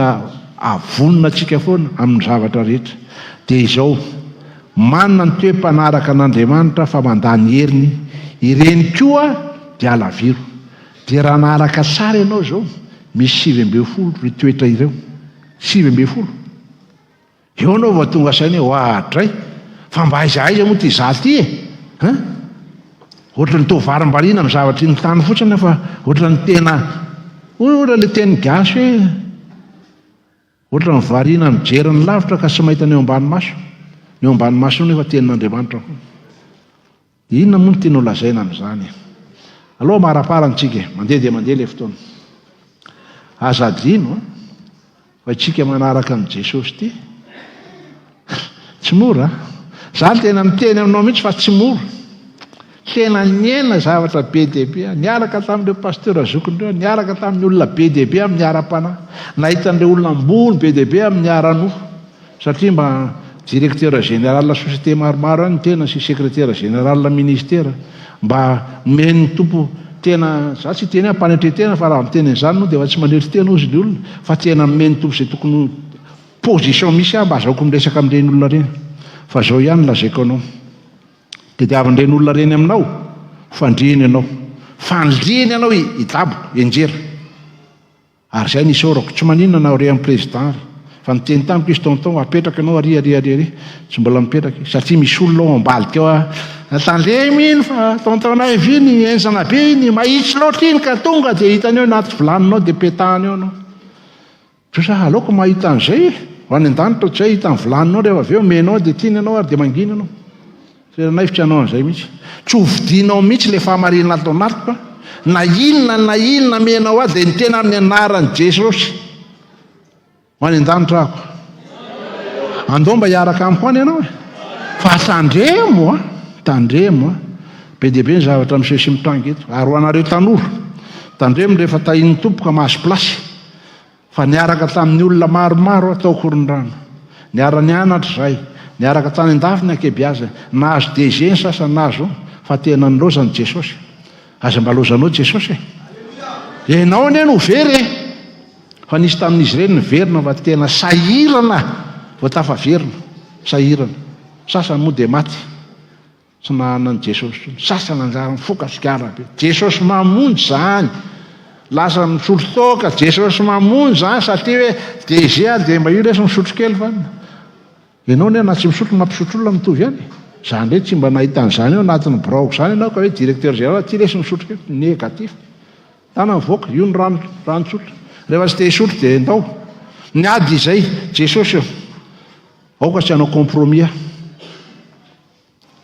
fa anenina tongotra matanana ianao anenina ianao ary rehefa maty ianao ny olona rehetra rehefa maty ohatran'ny Sérolina tsikipetoziny zany dada raha nahita azy tao anao any ohatran'ity veloma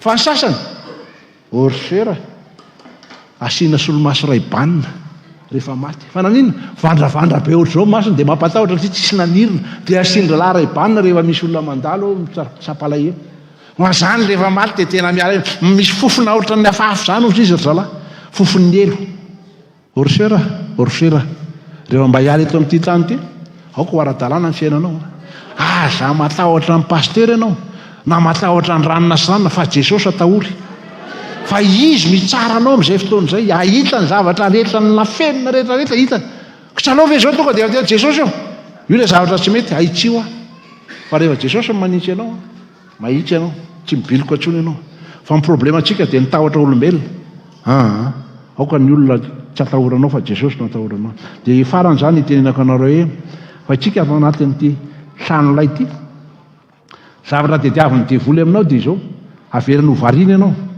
amin'ny asa mandrarahanao dia izao avelany ho miboridana dia zay le niteny mba ho hitany ianao miakanjo fa tsy miboridana inona avy moa madikan'le miboridana disqualifié ianao zany hoe tsy tafiditry ny lanitra ianao satria tsy manana an'le akanjo ianao zay no natonga le mba ho hita miakanjo ange nareo fa tsy miboridana dia inona moa mahatonga le lolona miboridana efa ndresahako teto moa isy le farany iny voalohany fangatsiapo mangatsipo ny olona tsy ohatsony le zel le hafanapo very le masirany tena dia lasa tsy vavolombelona ntsony eto amin'ity zao tontolo zao ty faharoa lamody tena mba miteny ary seur indrindraindrindra lazako aminao le témoignage fa rehefa tonga antsika fa ty lamody ty amin'izao fotoan'izao lasa asa ka na miboridana ary ny olona tsy problema ntsony satria business ka vola lisy dinantsika iny verena rehefa avy eo fahatelo resaka tsy fakatoavana ny tenin'Andriamanitra zay mahatonga ny olona miboridana resaka miboridana ndesahantsika sao very fahaefatra very le afo midedadeda tao anaty ka manjary mialina manao ohatran'ny risaoly naninona nahitany davida izy nahazo ositra dia sositra izy efa maninona le tiany mahazo an'izao koa fa tsy za ihany ve tokony nahazo ositra aza mialona ny hafa ianao eto mambavaka izy zaranao ary ve misy olona voavonjy hiaraka aminao mankany an-danitra hiaraka tsika ary seur hiaraka tsika ary fera ho any an-danitra fa tsy variana amin'ny zavatra ny tany fotsiny ka nanjary nany akanjony Samuel ary novitin'le re dia azadino ndresaka zavatra 6 tsika tao amin'ny Timoty teo fa tao amin'ny Galatiana 5 2:20 tsy ho tany-tsaintsika tsony fa misy zavatra 5 koa zavatra lazainy momba ny asan'ny nofo zany hoe le asan'ny nofo be dia be rehefa tsy mitandro ianao dia ho sahirana tsy ho vakitsika izay fa be dia be ny zavatra volazo raisinao fotsiny Galatiana 5:20 inona ny zavatra mahazo ny olona koa amin'izao fotoan'izao le fanany fivavahana l'esprit religieux fombafomba fivavahana fa tsy le tena izy manaraka dia tsisy tsony le fatahorana n'le ten'Andriamanitra fa ny fombafomba sisa mamedy azy manaraka an'izay manjary manana an'le famarinany tena ka zay lazain'ny olona dia tsy mety daholo nefa ny famarinana io dia tahaka ny lamba mioson-drao izy ny tenin'Andriamanitra zavatra hitany dia izao azadino raha mamaky ny tenin'Andriamanitra tsika misy zany atao hoe Adama sy Eva zany ny tenenin'Andriamanitra fa tsy nanaiky inona ny zavatra ny setanina miboridana fa maninona ianao miboridana fa iza ny teny aminareo hoe miboridana nareo ka le tsy fakatoavana eny na tonga azy miboridana dia rehefa avy eo nitady zavatra ho an'ny tena ravikazo anakonana le famenarana mipirimpiri monko tsy tianina manao an'izany tantara amin'ny Adama sy Eva efa hita zao fa tsy mety mbola mihevitra hoe marina ny hafa aleo takotakonana hoe zazo takotakonana Andriamanitra ne tsy jamby hitany daholo ny ataontsika ataovy lesina ao antsika ny tantarany Adama sy Eva raha nahareny feon'Andriamanitra izy dia natahotra izy fa ahono ireo olona reo ne nitafy fahasaovan'Andriamanitra nereo fa noho tsy nakatoy izy dia very daholo ny zavatra rehetra ka tandremo sao anao mieritreritra zany tena miteny tsy fantatra zany asaon'Andriamanitra rehefa tsy makatoy ianao zavatra kely dia hitanao fa miboridana zava-doza be zany ny tsy fakatoavana ary ny fikomiana natonga an'ireo olona reo no miboridana dia aoka ne tsy ho hita amintsika zany fa ny Satana ne tady ity hoe raha nitsapany Joba izy raha teo Joba dia io ny tenin'Andriamanitra teo koa Satana aninona eny resaka tady ny anany potehana ny tovolahy io tsy kely angio Andriamanitra hitanao fandahanao io raha izay nitsapaina izy maty daholo ny zanany fito sy ny telo ny maty koa ny fananany rehetra lasa daholo fa nanino ny madama ny tsy maty mba lasa fisaina ve nareo nanino ny sera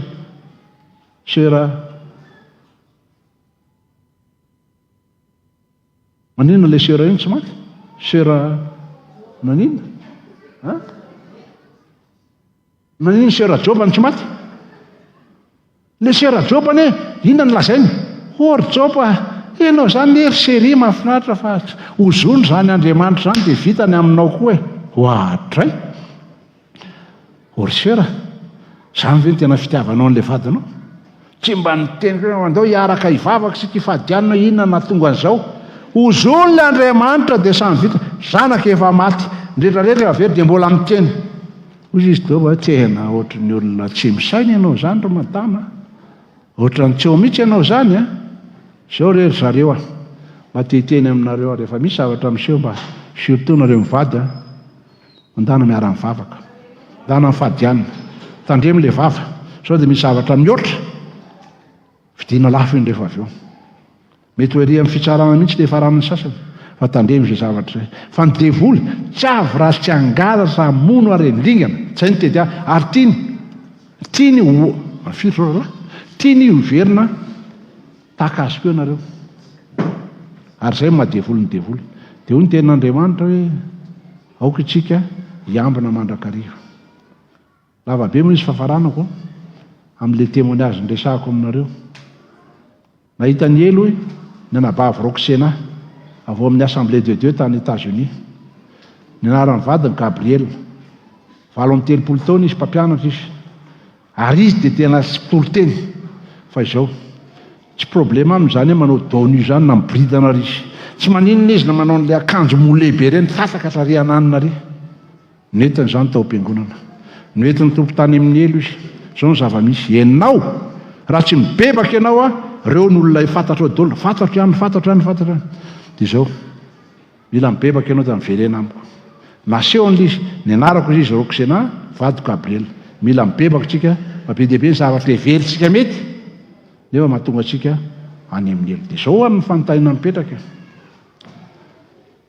inona ny fitafiana hoentsika hanatrika an'i Jesosy zany zao ny tena zava-dehibe mba tsy ho hita miboridana ane ianao io mba hita miakanjo be dia be ny zavatra mety mampiboridana anao na ny lamody zany na ny fiahiny zao tontolo zao na ireo zavatra be dia be efa nitany sainareo dia ho anareo zay tsy manana an'le boky maitsy dia mba vidiana dia vakio ary tadio fa rehefa ho avy Jesosy engany ka mba ho hita tsy boridana ianao fa hita mitafy ary mba tsy alenonao ka hiteny hoatray le sera varia sabinamina na le sera varia kadin-dravola na le sera varia nanina tena tsy tafity ry izy ry engany mila mianatra mila mivavaka tsika ary zao mbala zaika reo aoka ianao atoky an'Andriamanitra amin'izay rehetra ataonao fa dia tahin'ny tompotsika zay reo leso mbola fampianarana io mbola ity amin'ny manaraka fa alao amin'ny manaraka iny ataotsika fa fanontaniana mipetraka fotsiny